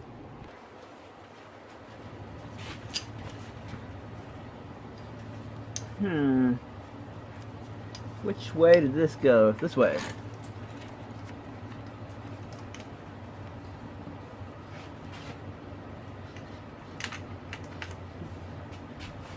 Alright, I'm sure everyone's seen bolts tightened up before and stuff. But on these right here that go into the frame, I like to put a dab of Loctite on it, just a drop of the red stuff, or you can use blue if you like. You can use as much as blue as you like because that stuff's pretty mild. If you're going to use red, just a dab will do. You don't want to get it stuck in there, but these do like to vibrate loose sometimes, so Loctite them in. I'm going to go ahead and cinch all these bolts down, and then we'll keep moving forward. Guess I'll go backwards with the way I went, taking her apart. So here we go. I'm going to get everything buttoned up on the bottom end right before I pulled the motor out where I started this video first, and then I'll get to putting the top end together.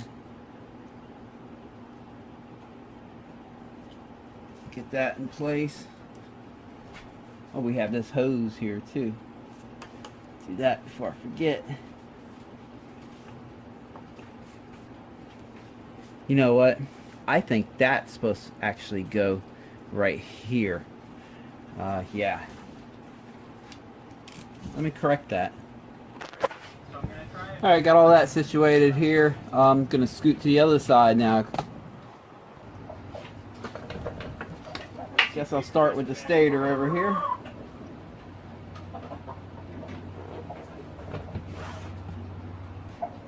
Like I mentioned, these gaskets are sometimes reusable. This is one of the steel shim gaskets, has a rubber coating.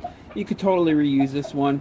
You can see they can kind of they show where they've been mashed down just a little bit, but they reseal perfectly fine. Let's see if we get the focus. And yeah, they're meant to be reused a few times, as long as they're not too old. You can see right here, as long as they're not too old, they seal up just fine. But we're putting new gaskets on. I mean, I would if it's my bike. If I'm doing a rebuild like this, I use new gaskets. However, if I'm just doing a quick inspection, let's say I hear a noise underneath here, and I'm just looking for where that noise is coming from, and I pull the cover real quick, I'll reuse the gasket on my own bike. If it's just a quick inspection. But if I'm doing a rebuild like this, you might as well just pick up some new gaskets. I got these chickens running around here.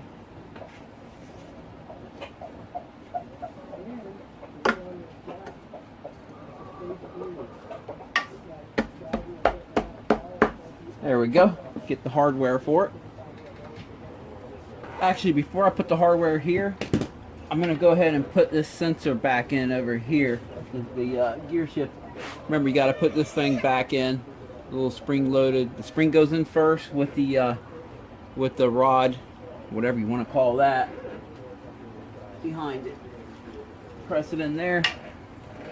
The reason I'm doing this first is because I have to hook up them little things that hold the wires down here, so I might as well have that in place.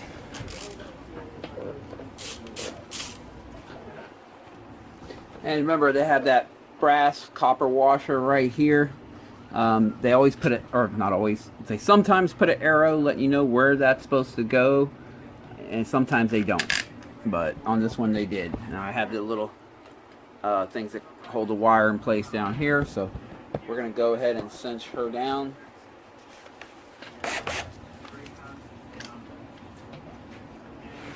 And what I do with my tool. Here we go.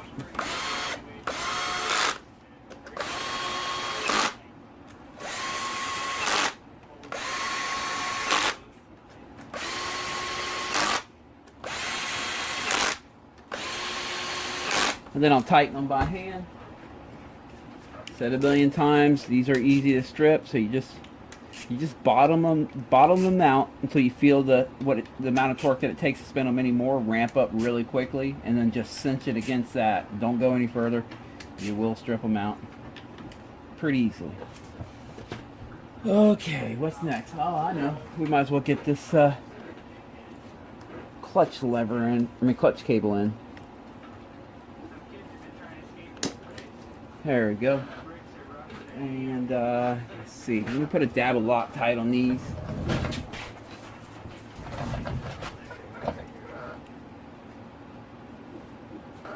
Alright. Alright, let me put these bolts in and we'll move on to the next thing. I think I'll do the gear shifter next, because once you get that front sprocket on, kind of, you can still get the shifter on, but it starts to make it a little bit, block a little bit of your access. So I'll get that next.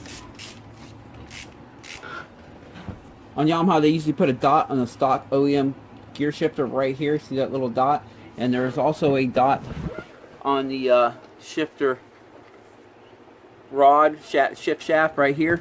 If you line them two dots up when you put the shifter on, that is your stock gear shifting position, gear shifter, lever, or whatever position. Obviously, you can change it if you want, but that's gonna work for most people right there.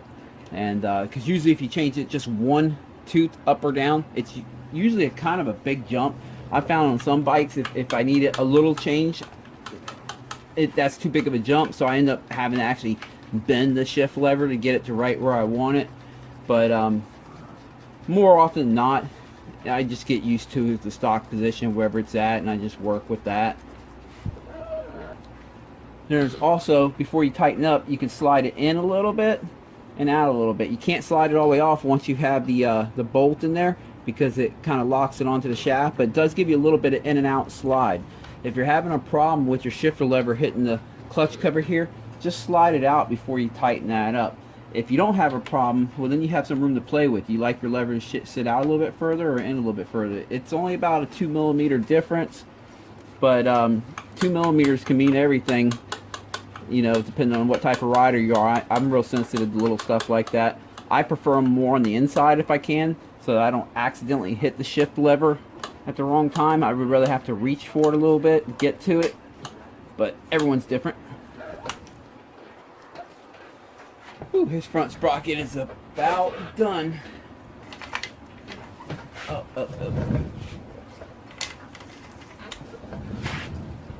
These can be sometimes tricky if you have the chain on to get the front sprocket on. They can be tricky sometimes, especially if your chain's a little on the tight side.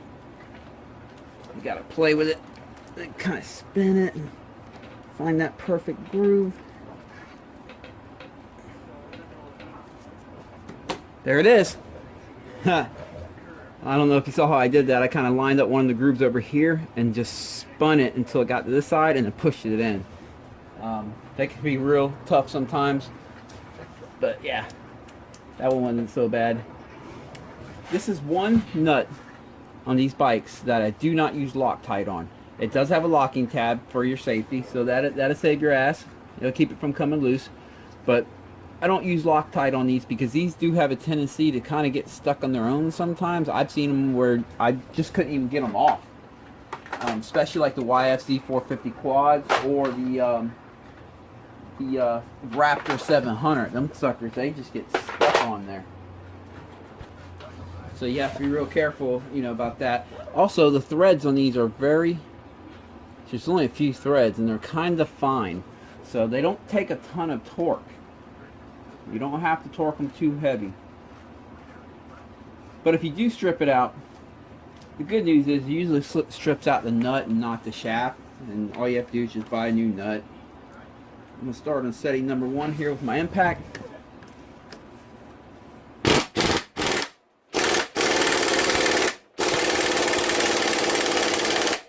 Alright, I'm going to give it one quick wrap on setting number 2. That usually... There we go, just to make sure she definitely bottomed out. And now I have a spot right there for that tab to bend her down.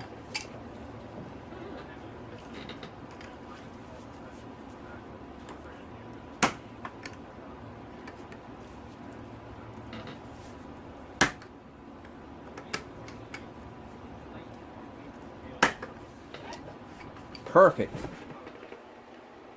Doesn't get a whole lot better than that. Before I put the cover on, let me get the starter on. Grab the starter here that I still had connected. Let me wipe this up, clean it up a little bit. Okay, I cleaned up around here where the seal is at. Should just slide right into place. A little wiggle. Alright.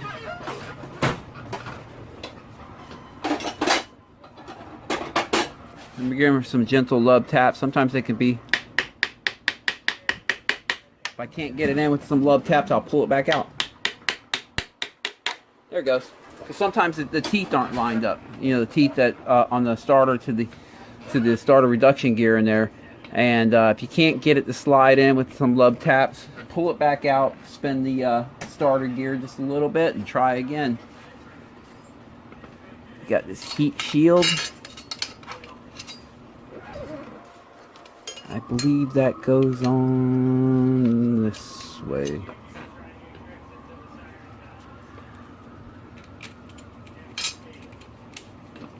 Yep.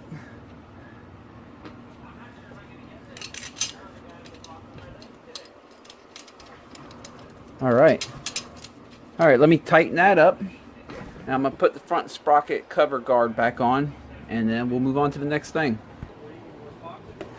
All right, let's get the piston ready to be installed.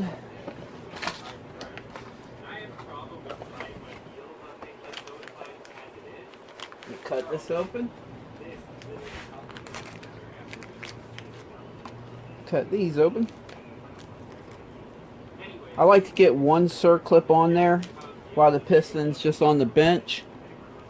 That way it's just, I only have one to worry about once I'm trying to put it on the bike. Alright, I usually start by putting the, I like to put the wrist pin in first before I put the first circlip in, just because it helps keep me from pushing the circlip all the way through to the other side. Okay, so that's your exhaust side. That's your intake side. You can tell because the valves are bigger on the intake, so it has bigger relief valves. And they usually put that dot right here. See, there's your relief valves. They usually put that dot right here, showing the exit or the exhaust side. And this motor, as we know, the exhaust comes out the back, so that's going to be the front, which means I want to put this circlip in because once it's on the bike, I expect to put the left side circlip in just because it's usually a little bit easier for me on this bike. So I have the piston pin in there. What I like to do is, you see the gap to the circlip here? I like to put it just right in there to that groove, that little groove that they have. Then I'll hold it with my thumb right here.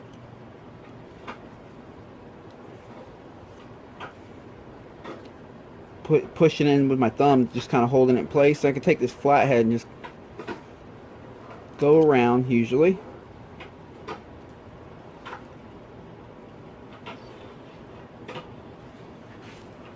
Try it again.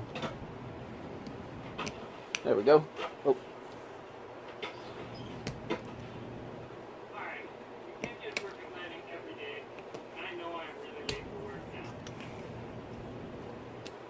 This is a tougher one.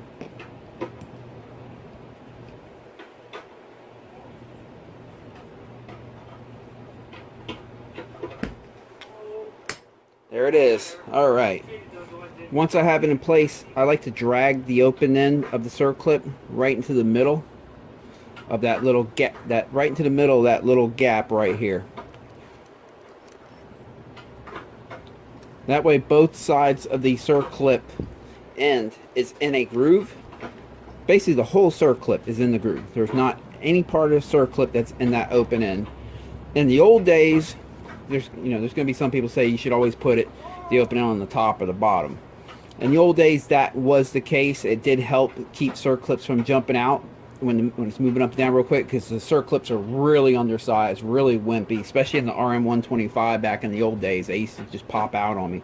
That doesn't happen anymore. You saw how hard that clip went in. These pistons nowadays, they give you really robust circlips, and they really lock in good. So that's the best way that I found to do it, and I do every bike like that, and I've been doing it like that for years, and there has been no issues. And all right, so now let's just slide that out, because obviously we need that out to put it on the bike. But I have one circlip in. Now we have to do the piston rings.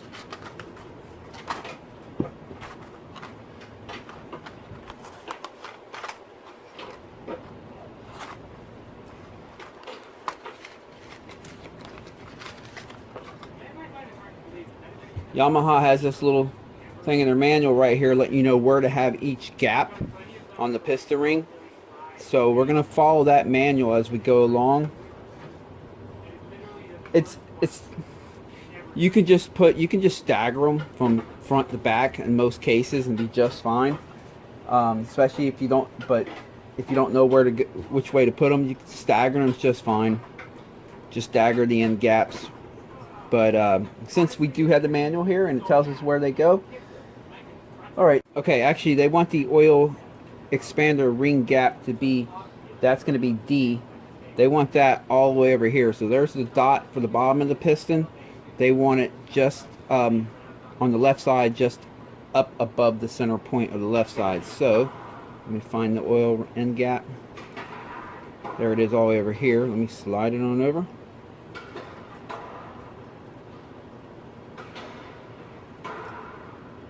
Alright, I have it right where my thumb is at, right where that thumb is at.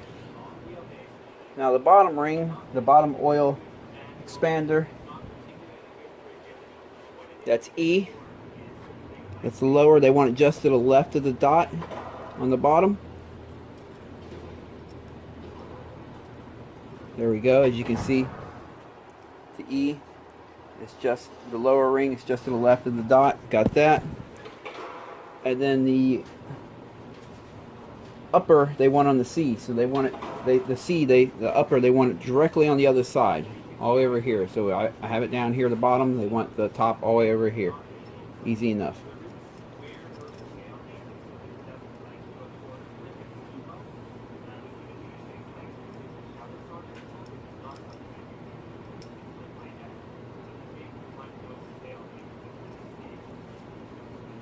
Oh, it jumped out of the...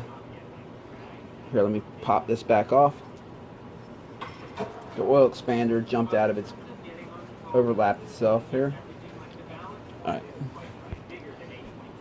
Alright, there we go. We have these on. Now, top and bottom ring. If you don't know which one's the top or bottom ring, they can get confusing. They're both the same color and they look awfully similar.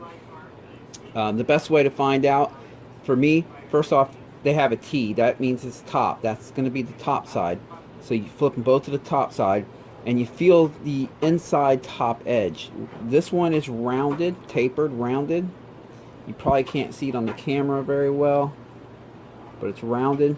And this one right here is just sharp cut edge. The rounded tapered one goes on the top. So, and the reason being is because the gases will, the pressure when the combustion fires will go on top of this ring into the ring gap and around that little round spot groove, and it forces the ring out against the cylinder wall for a better seal. So that's why that one's on the top. So we'll start with the second one. Here's the second ring. That's B. That one goes just to the right of the dot down here.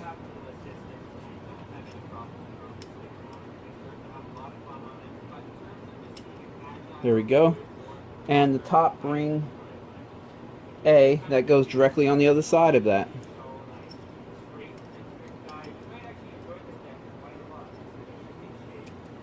So interesting enough, Yamaha has it like this. You have a gap right here, bottom oil ring. Then the next gap is all the way on the other side. The top oil ring gap right there. And then the next gap is all the way on this side over here, your bottom compression ring. And then the next gap is all the way over here, top compression ring. So kind of staggered a little bit. Yeah, I mean, they're staggered, but at the same time they're a little bit crossed up. So that's how Yamaha wants to do it. I'll put this here if you need to look at it. You can pause the video and see how they're supposed to go. And that piston's ready to go. So let's take the cylinder out of the box real quick and test fit.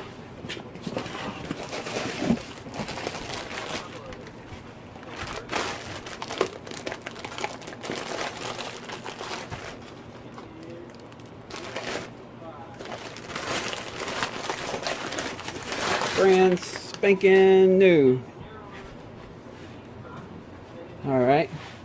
All I'm going to do here is just slide it upside down in here and just see how she fits. Make sure we got a good fit. Yep. A little bit of friction, nice and tight. I mean, there's no friction if you got it perfectly squared, but if it's even slightly off squared, there's a little bit of friction. And that's a good tight fit. That's good. Alright. Brand new cylinder. Let me show you the old cylinder real quick to show you why we're replacing this. Here's the old cylinder. Let me get the light up in there. See all that? All that.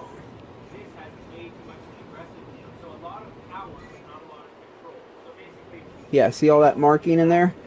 That's from the cylinder pretty much, or the piston pretty much melting.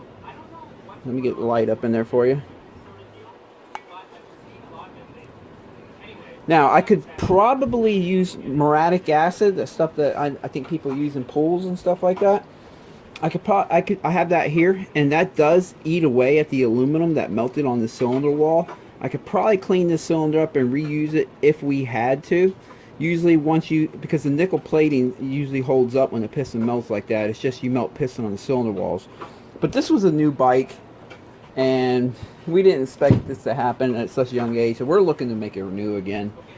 Again, you could clean it up and rehone it and reuse it, but we just picked up a new cylinder.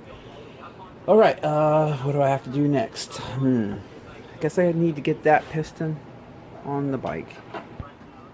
All right, I'll pick up the rag here, but I'm going to put the rag back in there. I just need to get the rod up. Always hold the chain up when you spin the crank so it doesn't get binded up in there. All right, I have that up top. Actually, hold on.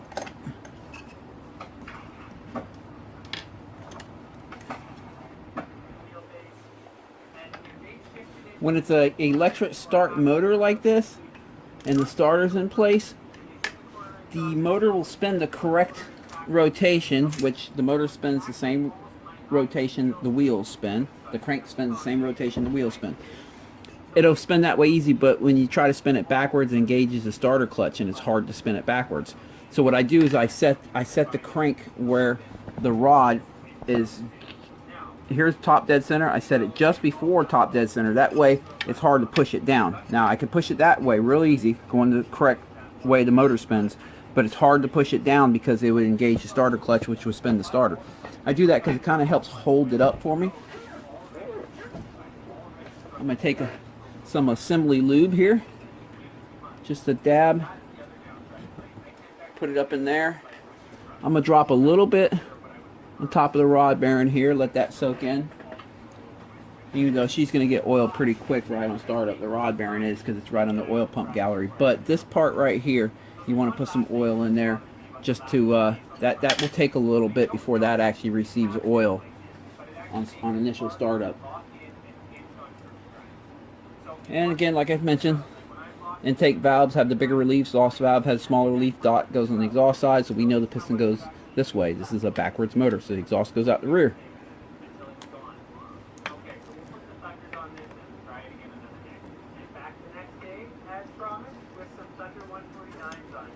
Alright, let me get that rag again. And I'm going to set that rag down around the crank so in case I drop anything. And there we go. That's just in case a circlip goes flinging off somewhere. These can sometimes be a little tight when it's on the bike to get it on, but just a little patience and you can do it.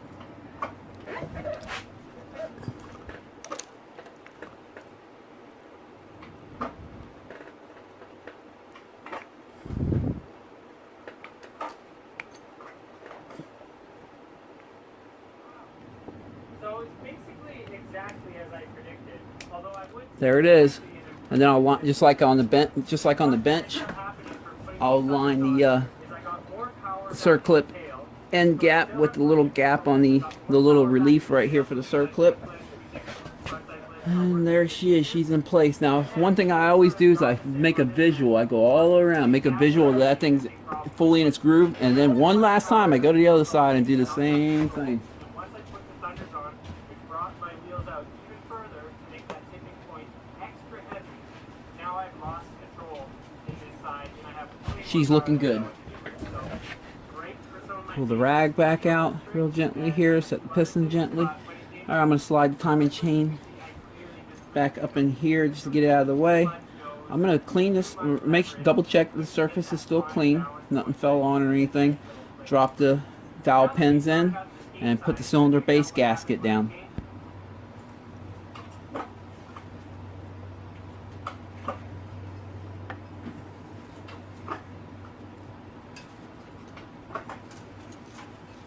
That'll do for the day.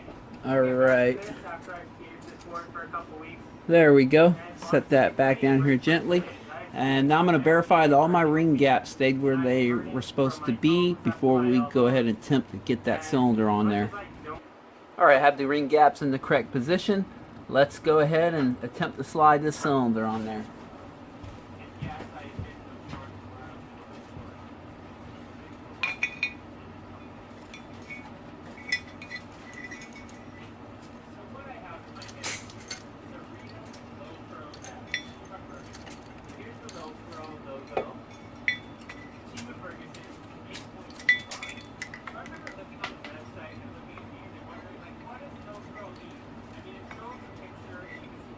Coming on this side, that side.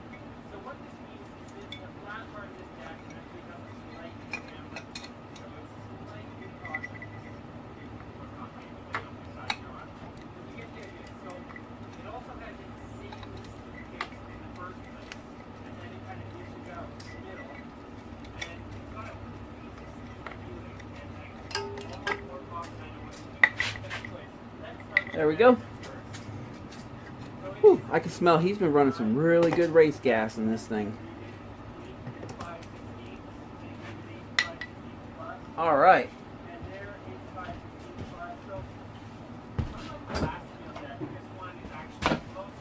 That worked out well. Let me go ahead and get the timing chain out of the hole here. Let it droop over. Now I'm going to put just this bolt in it right here to kind of hold the jug down so we can spin the motor a little bit and just see, make sure everything's freed up and good. I might have made putting that cylinder on look easy, you know, with the rings and stuff. It's really not, especially if it's your first time. And I really didn't explain it very well, but you have to use your fingers and kind of compress the rings into the piston as you're slowly sliding the cylinder down, and rocking it just a little bit helps. It's one of them things where you just have to try it a few times, and you'll find your own little ways of doing it. But it's not that difficult. But just take your time. You don't want to bend a piston ring. If you're going to bend one, it's probably going to be one of the oil rings. So just be cautious with that. What I'm going to do here is I'm holding the timing chain up as I spin the motor. I'm spinning it down here in the bottom with the ratchet, and you can't see it because of the camera, but right here I just put a 17mm ratchet and socket and the in that hole right there, and I hold the timing chain. I'm spinning it till the piston is at the bottom. And the reason being is you really don't have to do this. You can fire them up dry, the pistons, they'll be fine. But it's a brand new cylinder and a piston. I'm just going to put a dab of assembly lube around the cylinder wall here and work that in. I've done it both ways. I fired them up dry. Some people believe in firing them up dry. They say the rings seat quicker, and it could be true. But this is a brand new cylinder and with fresh cross hatching, so I just feel a little better putting a little bit of lube. Now I'm spinning the motor here, just kind of letting it stroke up and down to get the lube in there. Now I'm going to leave it up at close to top dead center as I can. There it is. That way when I go to do the cam timing later, when I go to find the marks for the cam time, it's pretty much already right there. Let me set the chain to the side here and get the front timing chain guide. Alright, just slide the timing chain guide up in here.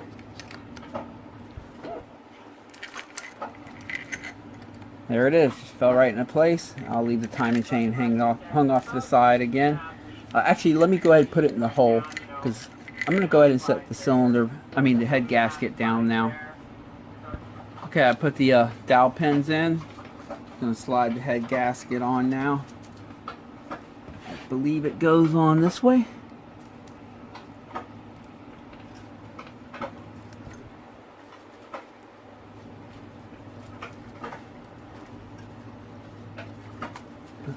There we go.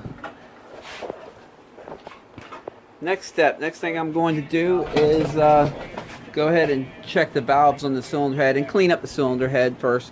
Then we're going to check the valves before we put her on. I'm going to set the valves in place. Since I'm only checking the valves at this moment, all I'm going to do, I'm not going to put these little keyways in. I'm just going to make sure you can see right here. You see the little mark where the keyway was sitting? I'm just going to make sure it lines up with the groove that the keyway goes into when I go to bolt them down. Just, one less step, because all I'm really doing right here is just checking the valve. So let me get these cam caps on, and we're going to check the valve clearance. Yeah, here we go.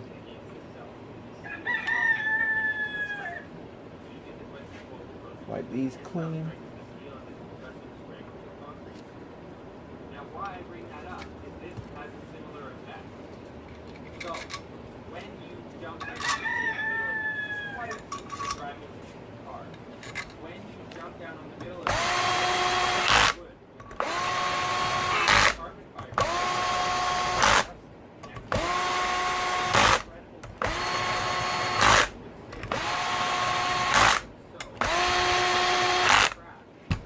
All right. right, break out my feelers gauge. The manual says right here for the intake, 0.10 to 0.17 millimeters for the intake. So let's start with the intake here.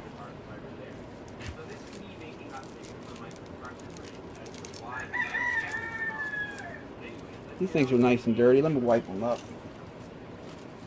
Alright. Start with a 10.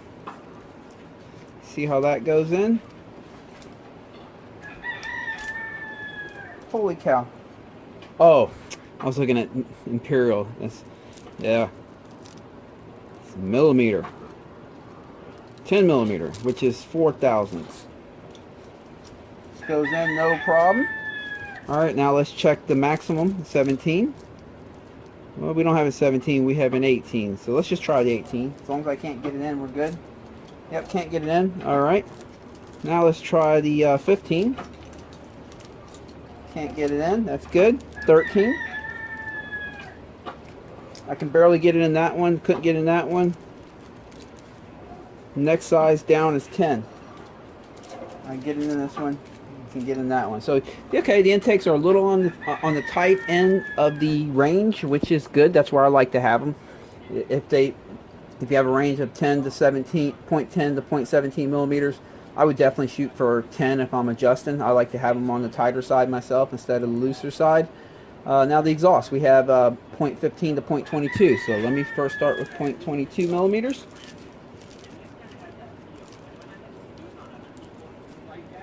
I don't have a 0.22, but I have a 0.23. Oh, that one goes right. Oh, you know what? Auto decompression. Let me spin that. There we go. Got it off the auto decompression. Okay. Can't get that one in. Let me go one size smaller. Okay, I can get the 20s in, but they're tight. Ugh, yeah, real tight. So it's going to be 18. Yeah, it's 18. It's what it is. And what did I say the range was on that one? I hit my screen here.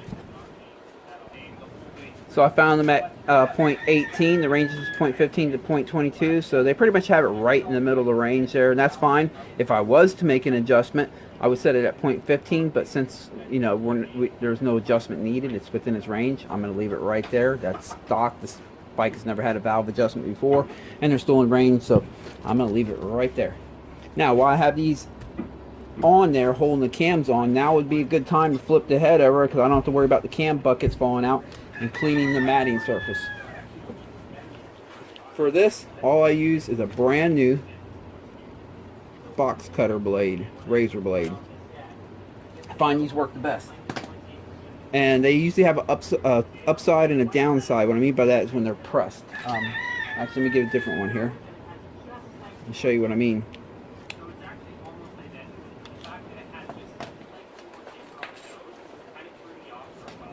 This brand right here, Heart. I know if the heart's faced up, the blade has a slight to it. If it's face down, it goes this way. You don't want to do the down way because it's more likely to gouge the cylinder. You want to find where the blade angles up ever so slightly. On this one, on these blades, I know when the heart's face up, it's cut this way, which allows it to just slide across the head easier without gouging anything. You don't want to use sandpaper or anything like that. Just a brand new razor blade. You don't want to use an old razor blade either because you risk nicking the matting surface. A brand new razor blade does the job. And just your bare hand. You don't need a tool or anything. Just be easy. Don't cut yourself. Doesn't take much. Just hold it at an angle like that. And slide it across. I also get the carbon off of here too while I'm at it. Might as well.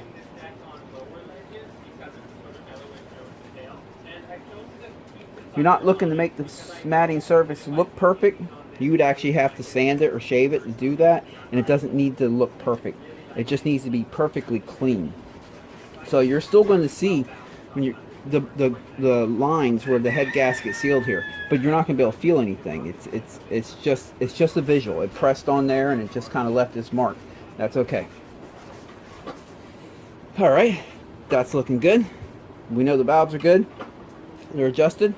So let me remove the cams now and go and clean this head, blow it off, and get it cleaned up and get it ready to install on the bike. Alright, let's try to slide that cylinder head on there.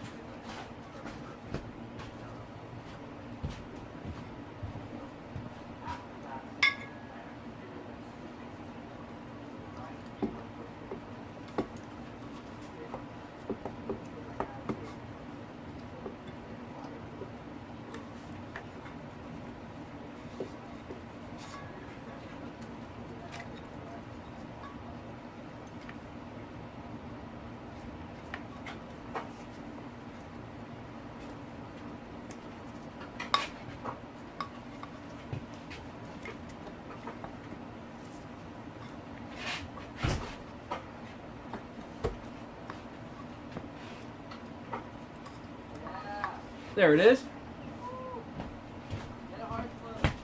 Okay, let me go ahead and pull up the torque specs for her. And these always have a funny way of torquing. They do the whole torque to yield thing, and 90 degrees and whatever. Let's look at the manual, see what she says. Okay guys, so here's this funky head torque sequence. First off, the front of the bike's that way, as you see in the picture right here. The order is going to be bottom left 1, top right 2, top left 3, bottom right 4. So remember that. Boom. It goes boom, boom, boom, boom, boom, boom, boom, boom. All right. And then next thing is, first thing you have to do, you want to oil not only the bolt but also the washer for the bolt. So you want to put some oil on it and get it nice and lubed up, or grease or whatever.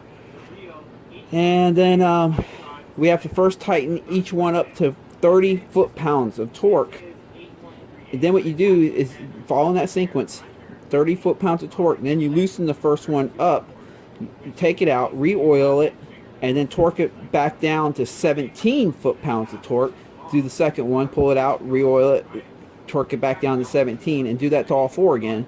And once you get them all 4 at 17 foot-pounds, the next step is to do a 90, is to mark each cylinder head bolt, so you know how far you're turning it. To take a Sharpie and put a mark in each one, turn each one 90 degrees using that same sequence, each one 90 degrees, and then after you get them all at 90 degrees, turn them another 60 degrees. And that's how you torque down this cylinder head. Cylinder head bolts, let me check something real fast. Okay, what I was checking was to see if the manual mentioned if these are reusable or not. A lot of times in these torque to yield bolts, like on the Ford V8s and stuff like that, they're not reusable, because once they stretch, you don't get the proper torque when you do the 90-degree turns that they ask you to do. I can tell you what my practice is on these type of bolts on dirt bikes. I will only reuse them 1 time. So I believe using them 2nd time is okay. And I think you can probably get away with the 3rd, but barely. I've found that when they've been used too many times, I can feel it. When I go to do the 90-degree turns, it gets tight real quick, and it almost feels like I'm having to put too much torque on it to get the full 90-degree and then the additional 60-degree turn. And it's because they're stretched out. So they're supposed to be kind of springy. So as you do them turns, it's applying a spring pressure holding the cylinder head down. But once they're stretched out, it's like a spring that's stretched out. Once it's stretched out, it's just, that's all it can do, you know. And so basically, if this is your first top end on the bike, you can I would suggest it's okay to reuse it for 1 time. Some people might disagree, say every time new bolts, and there's nothing wrong with that. If you have the money to spend on it, there's totally nothing wrong with that. For me, I just reuse them 1 time, and then on the 2nd time I go to reuse them, I replace them. And the reason I know that I've used them 1 time, if it's a bike that I currently work on, or if it's my personal bike, is because I'll see the Sharpie mark when I take the valve cover off, where I marked it to do the 90-degree and then or 60-degree and then 90-degree and 60-degree turn or whatever. I'll see that mark, and that lets me know, like, oh, these have already been used before. I've already retightened these before, so let me just get some new bolts. But or you just keep track of your notes or whatever. But anyway, yeah, you can use these. In my opinion, you can reuse them 1 time. and then you're going to want to get some new ones. So that's where we're at. Let me go ahead and lube these up, and we'll start doing this. Okay, I'll start with step one. I just have them bottomed out lightly right now and lubed up. Let's start with step one, which is torque each one in sequence to 30 foot-pounds.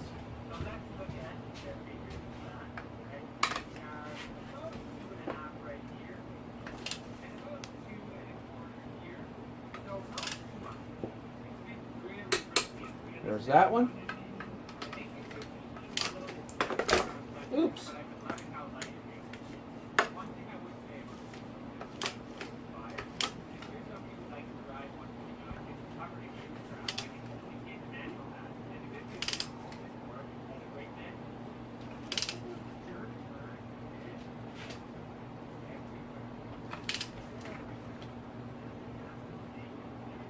There we go. I was wondering if that one was ever going to get there.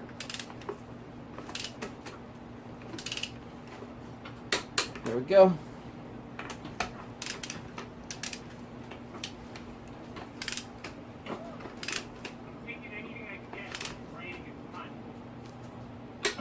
All right. Now the next step is to loosen up in sequence each one at a time. And re-oil it.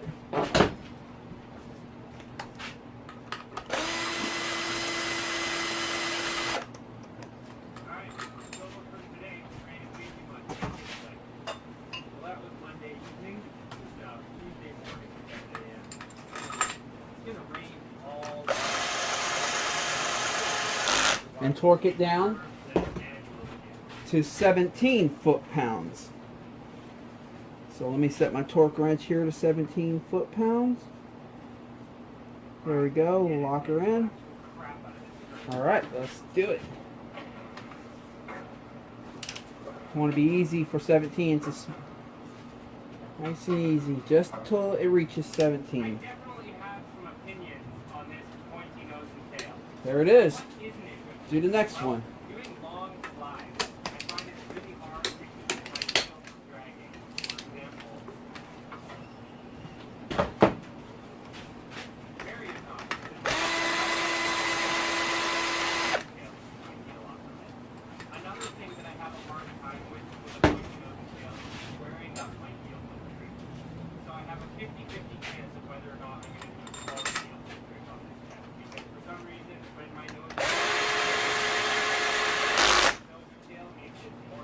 Alright, she's lubed up. Crank her down to 17 foot-pounds.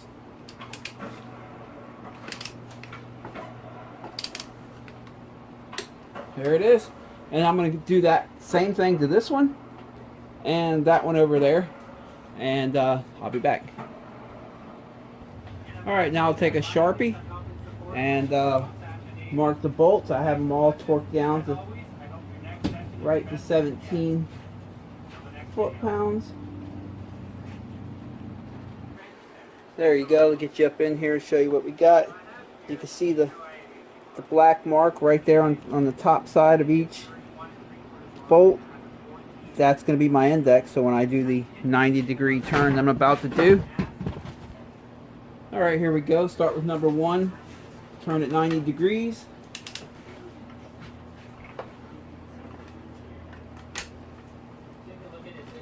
There we go. Number 2. Yep. 3. 4.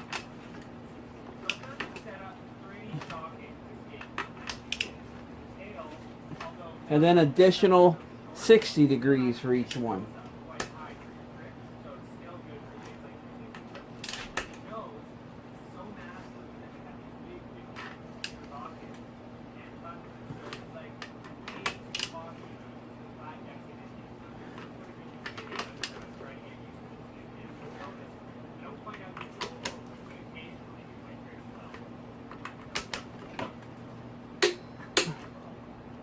That one just hit 50. I have my torque wrench set at 50 foot-pounds.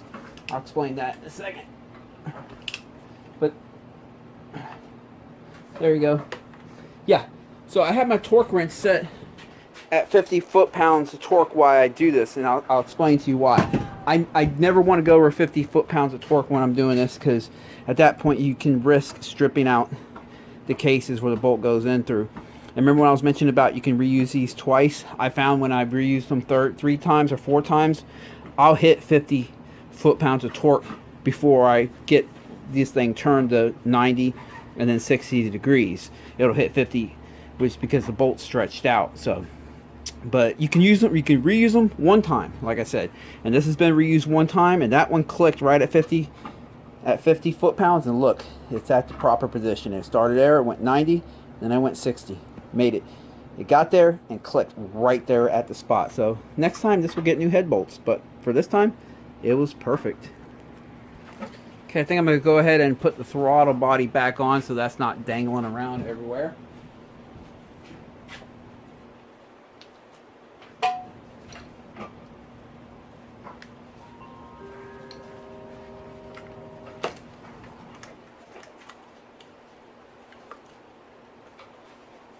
Easy enough. And let me go ahead and bolt down the Allen for it, or the clamp. You know what, I usually like to get that header pipe up in there before I put the cylinder on. It makes it easier. Kind of forgot to do that this time, but I got it in there. All I had to do was take that clamp off, and I was able to slide it in from this side, working in with the clamp off. If you put your cylinder head on and you can't get it in there, I have found that if you take the throttle body back off and you take the intake boot off, rubber boot off, then you can get in there pretty easily. But to make it easier, I typically just rest it on the motor before I slide the cylinder head on. I totally forgot this time. But alright, I have the throttle body bolted down. Let me go ahead and hook up all the electrical connectors to it, and we'll move on. Alright, I got the water hose and the sensor connected here and the ground bolted up. Now I'm going to scoot over to the other side here. Oh, and I also went ahead and, yeah, so I have these cinched down nice and tight. That one there with this little strap here holding on. So let's go ahead and knock out the cam timing now. Let's get the camshafts in before we go any further.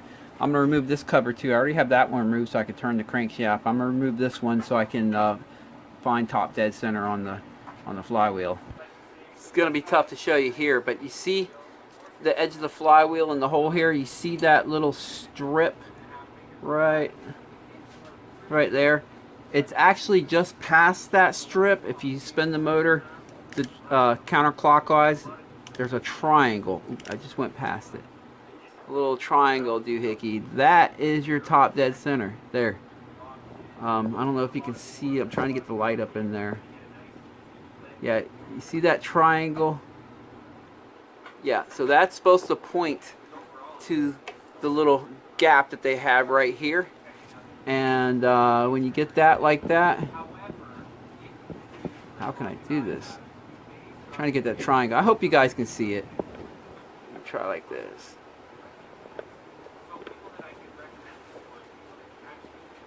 You can kind of see it there, but yeah. So when that triangle is lined up, that's top dead center.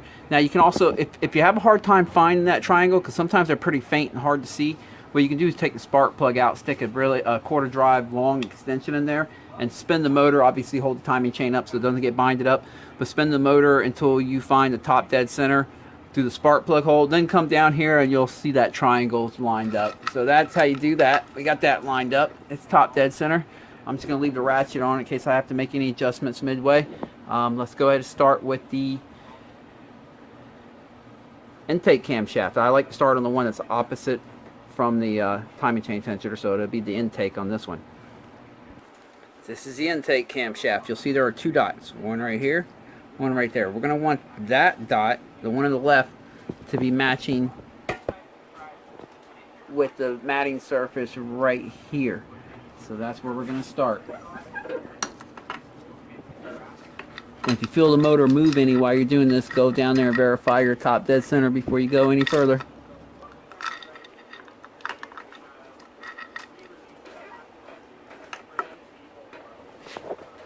So what I'll do is I'll spin it this way. I got to go one more tooth down.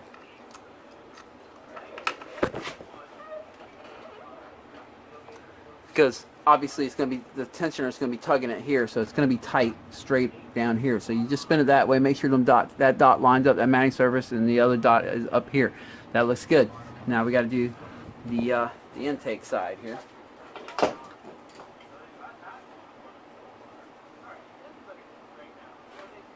The intake side only has one dot on it, right here. So they did not put a dot over here for whatever reason, but it has one dot, and that dot you line up. And then I'll show you when I'm done with this how to kind of verify that you have it right. Now, I will say, if you have a valve, if you're doing this rebuild because you had a valve that hit the piston, sometimes it can shift the camshaft on the cam gear, and you'll line the dots up, but your cam timing won't be right because it shifted. So if you had that happen, you're going to want to verify your camshaft wasn't shifted, and worst case scenario, buy a new camshaft. And, you know, that's what it takes. For whichever valve hit the piston, buy that camshaft. I've seen bikes that wouldn't run. People rebuilt them. Valve hit the piston. They rebuilt it and they couldn't get it started. And I found that it's just the camshaft that shifted. Okay, and then what I do is I take my finger and I press it in here, like if it was the timing chain tensioner, that to take up all the slack on the chain. And I hold the back sides of the camshaft down so they don't flip up. And then I look at the dots, and that dot's lined up with that surface, and that dot's lined up with that surface. So we are good. Speaking of cam shifting, when a valve hits the piston, what Pro Action does, and Pro Circuit and a few other companies, is they'll put a scribe mark right here between the camshaft and the cam gear, and that way they can always verify that it hasn't shifted. It's not a bad idea to do.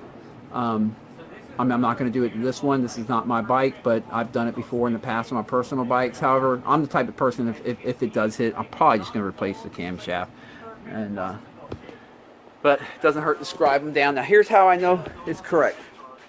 On most motors that are not backwards, when you have the cam timing right and the cam is in top dead, the piston's in top dead center, and the cam timing is right, both the lobes will be. You see how these are angled up, but towards each other up? On a regular motor, they'll be angled away from each other, but up, but away. But on this motor, because it's a backwards motor, they're faced towards each other up. They're not like this.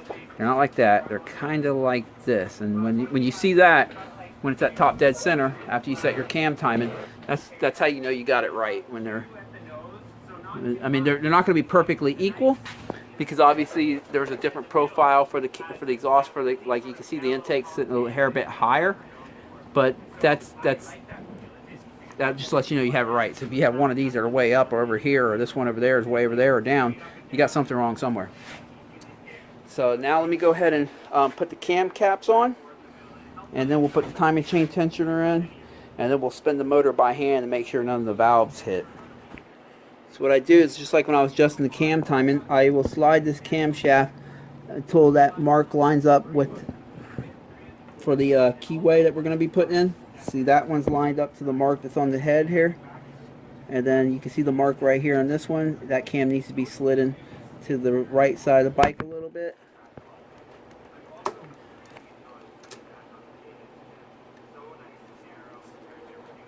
There we go. I have them both lined up, and now I'll slide the little keyways on here. Since they're perfectly lined up, I should just be able to drop the cam cap on with no, everything should line up. Okay, I put them on. You can see them on there. Now let me press the cam cap on there.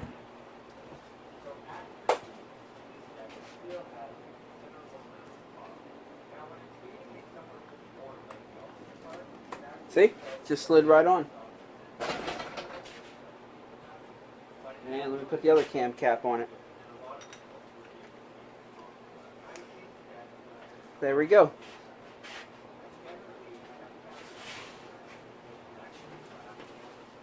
You don't have to do this, but this is just what I do. I put one little dab, a dot of Loctite on every single one of these cam cap bolts, just to make sure they never come loose. I've seen them come loose before. Let me go ahead and put a dab of Loctite on them, put them in, and tighten them up.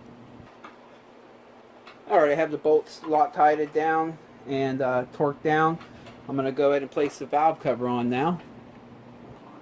I'm going to remove this tank mount right here in this bike. It'll allow getting the valve cover on to be a little bit easier. Be easier to get it up in here.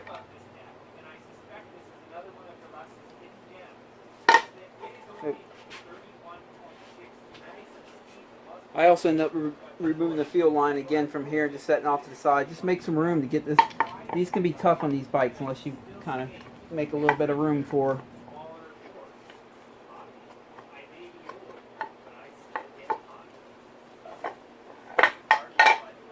There we go. We got her in the hole here. Now I'm going to line up the gasket down there and put her down and bolt her down. Oops, I got to lift the valve cover back up. I forgot to put this little rubber grommet thing that seals the spark plug hole. So let me lift it back up and slide that in there.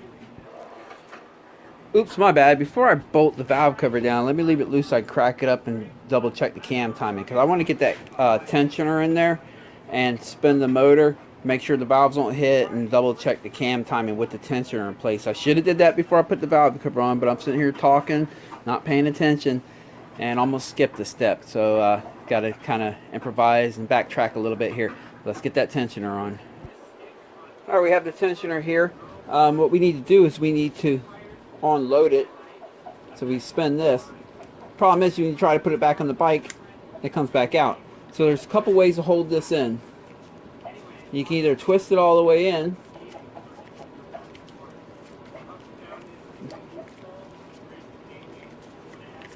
any day now.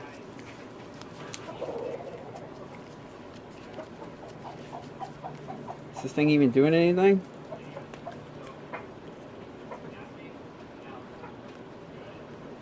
Okay, there we go.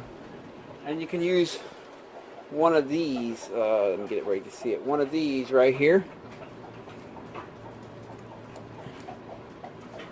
Slide it in there and it holds it in place. Now, if you don't have one of them, then all you got to do. Hold on, let me get this. This thing's like stripped, so I'm gonna put these needle nose on here so I can bite it. But this is, look at this. This is spinning. That's what the problem was there.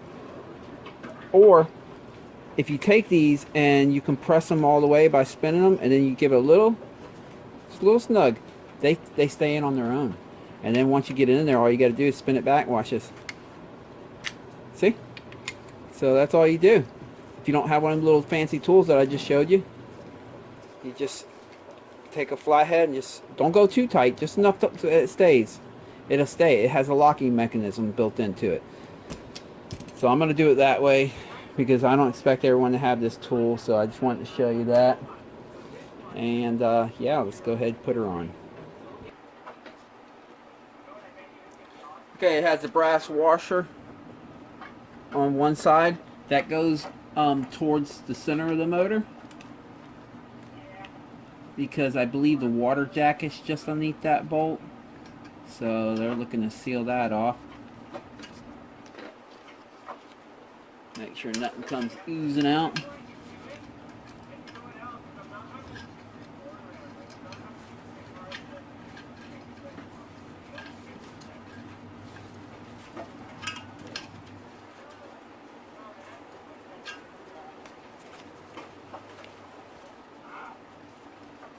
Alright, just get these in there by finger first.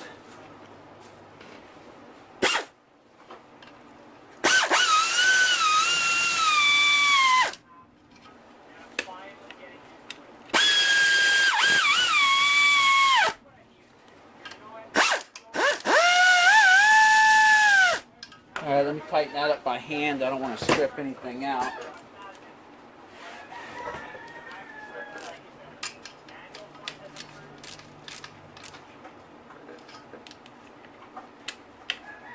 And then I'll take that flathead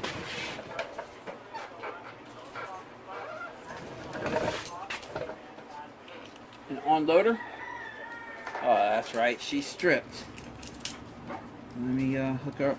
I need to get a new one. There it is. I heard it.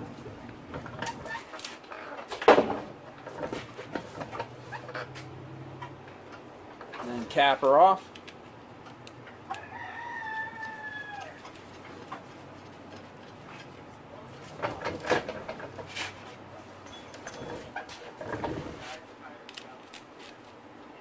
There we go. Now let's verify the cam timing. I'm going to spin the motor down here with this counterclockwise, same direction the wheels turn when the motor is spinning.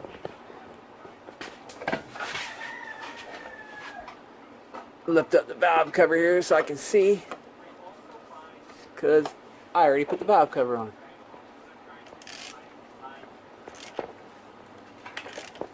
Oh, I can tell she's got compression.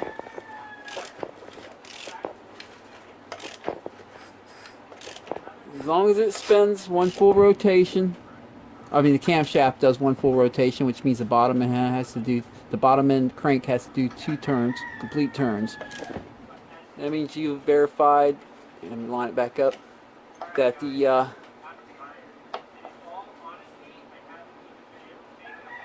alright, what do we have going on here? Let me look down here. Alright, that's it, guys. I just wanted to verify that I definitely had this right. But you can see that dot over there is lined up with that matting surface. This dot's lined up with this matting surface. Got that third dot up here. We're good with the triangle face towards that little piece. So cam time is good. I was able to turn the motor. We're good. Let me go ahead and put this valve cover on, bolt her down, and we'll move on to the next step. Alright, put them plugs in. Now I'm going to go ahead and get the header pipe on right here. Alright, got the whole exhaust system on, plus these motor mounts right here, the frame to cylinder head. So we're not too far from doing the initial fire up. Let me go ahead and start working on the airbox now. Since you can't get your hand in here to help guide that boot onto the throttle body, I like to put some WD-40 right here, and that just allows it to just slip right on with just a little bit of pressure. See? There it is, it's on there, and I'll go ahead and, oh, forgot to connect the sensor. There's a sensor down here, can't forget that.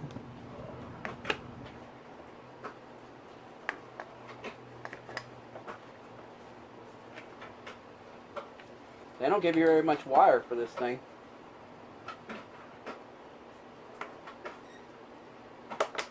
There we go.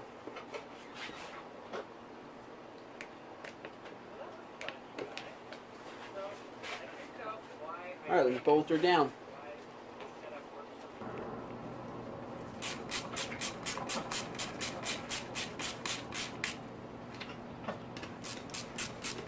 Yep, we're not too far away.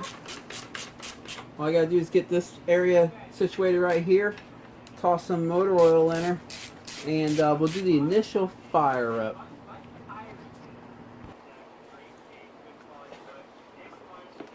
So this weekend, I think I'm going to ride Family 74 this weekend. I have some friends going out there. That's always a cool track. Really fast track. The speeds are really high. I like that about it.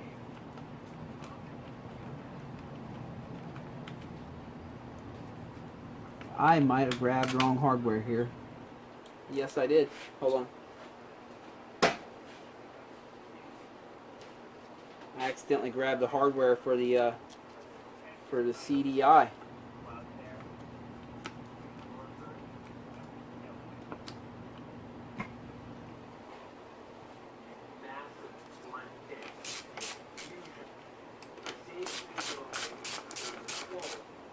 There we go. Where's the wire for that? There it is.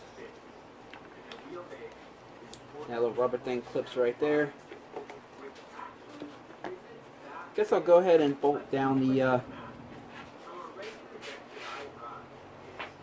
CDI. Yeah, so on initial startup, I'm going to start her up with no coolant. I'm only going to run her for a second or two with no coolant, just make sure she fires. And the reason I do that is because if for some reason the head gasket didn't seal, just for whatever reason, it can happen, and it gets water in the combustion chamber and it doesn't start up, on the first fire, if it doesn't start up, I'll be checking everything, spark, gas, you name it. It might take me a while to realize the head gasket just didn't seal. But if I fire it up with no water in it, it fires up, and I shut it right back down, then I fill it up with coolant. 5 minutes, 10 minutes later, whatever, I go to fire up. If it doesn't fire up then I kind of generally know, oh, the head gasket might not have sealed. Now, We use OEM head gaskets on this one, and they usually do a good job at sealing, but it's just a practice I have. The nice thing about these newer YZ450s, they come with this tab that keeps the spark plug down.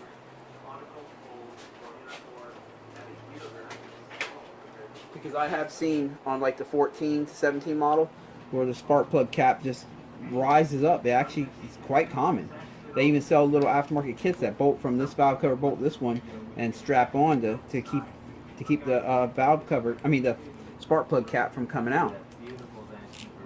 But I guess they realized they had an issue. Now they do this. On my personal bike, my 15, what I do is I put a dab of Yamaha bond right here, and right here between the spark plug cap and the valve cover, and kind of keeps it down. And because I did find mine popped up one time. The bike was still running fine. It was just resting on top of the spark plug, but you don't want to risk that. Okay. Everything's looking good in here. I can probably spin the tank around. Pop it in its groove. Now let me go ahead and connect the battery up and fill her up with some oil. I'm going to connect the battery, fill her with oil, and we're going to do an initial fire up. Okay, I have her full of oil. I'm going to check the oil again after we start her up and run her for a little bit and recheck the level. But here goes the initial startup. The battery's connected. I believe everything's good. Let's see. Fingers crossed.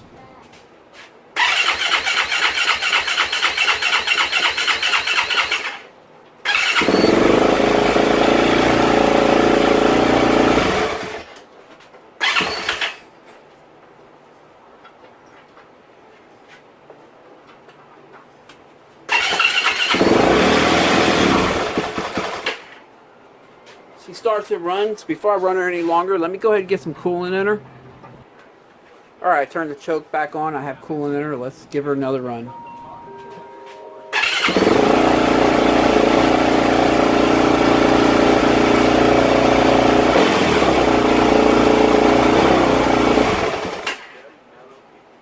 It's almost like he has the idle too low. Let me try adjusting the idle.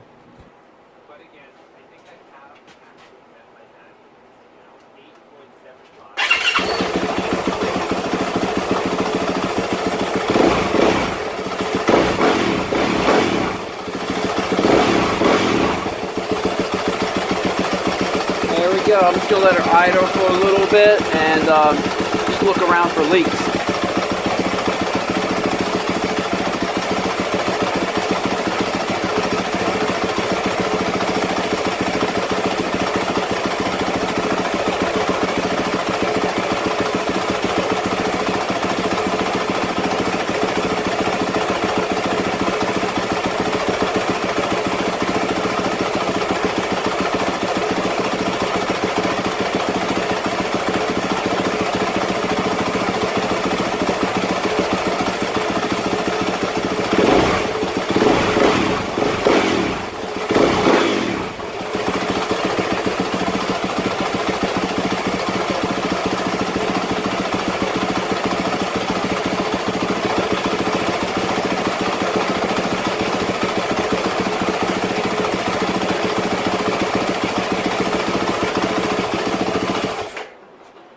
So far so good. I got the idle set. Let's see how she fires up now.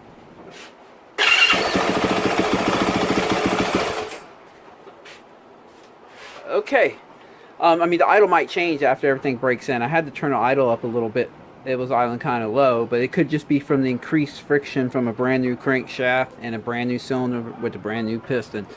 So when he comes to pick it up, I will show him how to adjust this idle just in case it starts coming back up as everything breaks in. All right. Let me go ahead and put all the plastic on, and we're going to double check the oil. Put all the plastic on. We're going to double check the coolant because they like to burp. So let me get the plastic on first. Okay, I got it all back together. I went ahead and checked the oil level, and that's good.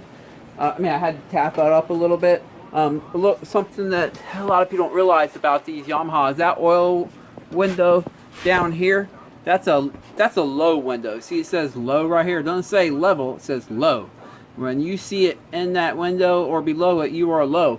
Yamaha says if it is low, you remove this check bolt right here at the brass washer, the oil level check bolt, and add it until oil just starts to come out of there, and that's full. Now I found that to get it to come out of there, it is just above the window here, probably a little bit, probably about 3 or 4 millimeters, and that's the full level. So if you've been adding your oil and just paying attention to that window, only going to the middle of that window like if it was a Kawasaki, just be advised that you're actually running it low. And these things only hold, what, 850 cc's or something like that. It's not much, so you want to get as much oil in there as you can. And so, you know, fill it up to that. What I usually do, like on my own personal bike, it's 850 cc's, my 2015. I usually one time I'll fill it all the way up until it just starts coming out of here, and I mark exactly how much it took. That way I don't have to keep on removing that every time. I can just pour it into a measuring cup, 850 cc's, and fill my motor up after every oil change. All right, let's fire up again. I checked the coolant too, and got it at the proper level, because they do burp. Air bubbles come to the top and the coolant level lower down. But let's fire it up again and let it run for a little bit.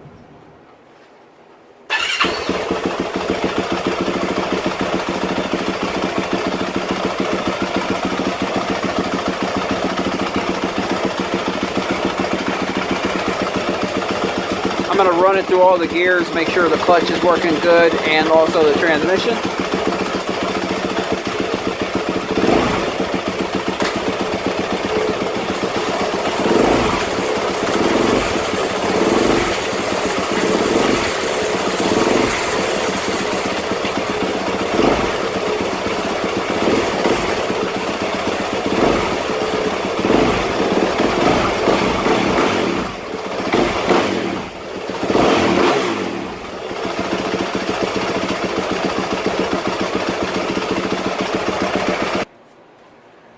Well, that's it, everybody. She's a runner. So she'll live for another day. And yeah, all you have to do now is just break her in. During break-in, I like to do 3 good heat cycles. Just kind of, you know, let her idle, blip the throttle gently here or there. There's no reason to rev her real high or anything and really get deep in the throttle. Just some blips. Fully let it get warmed up on the stand. 3 good times. I can honestly say we did at least 1 good time here.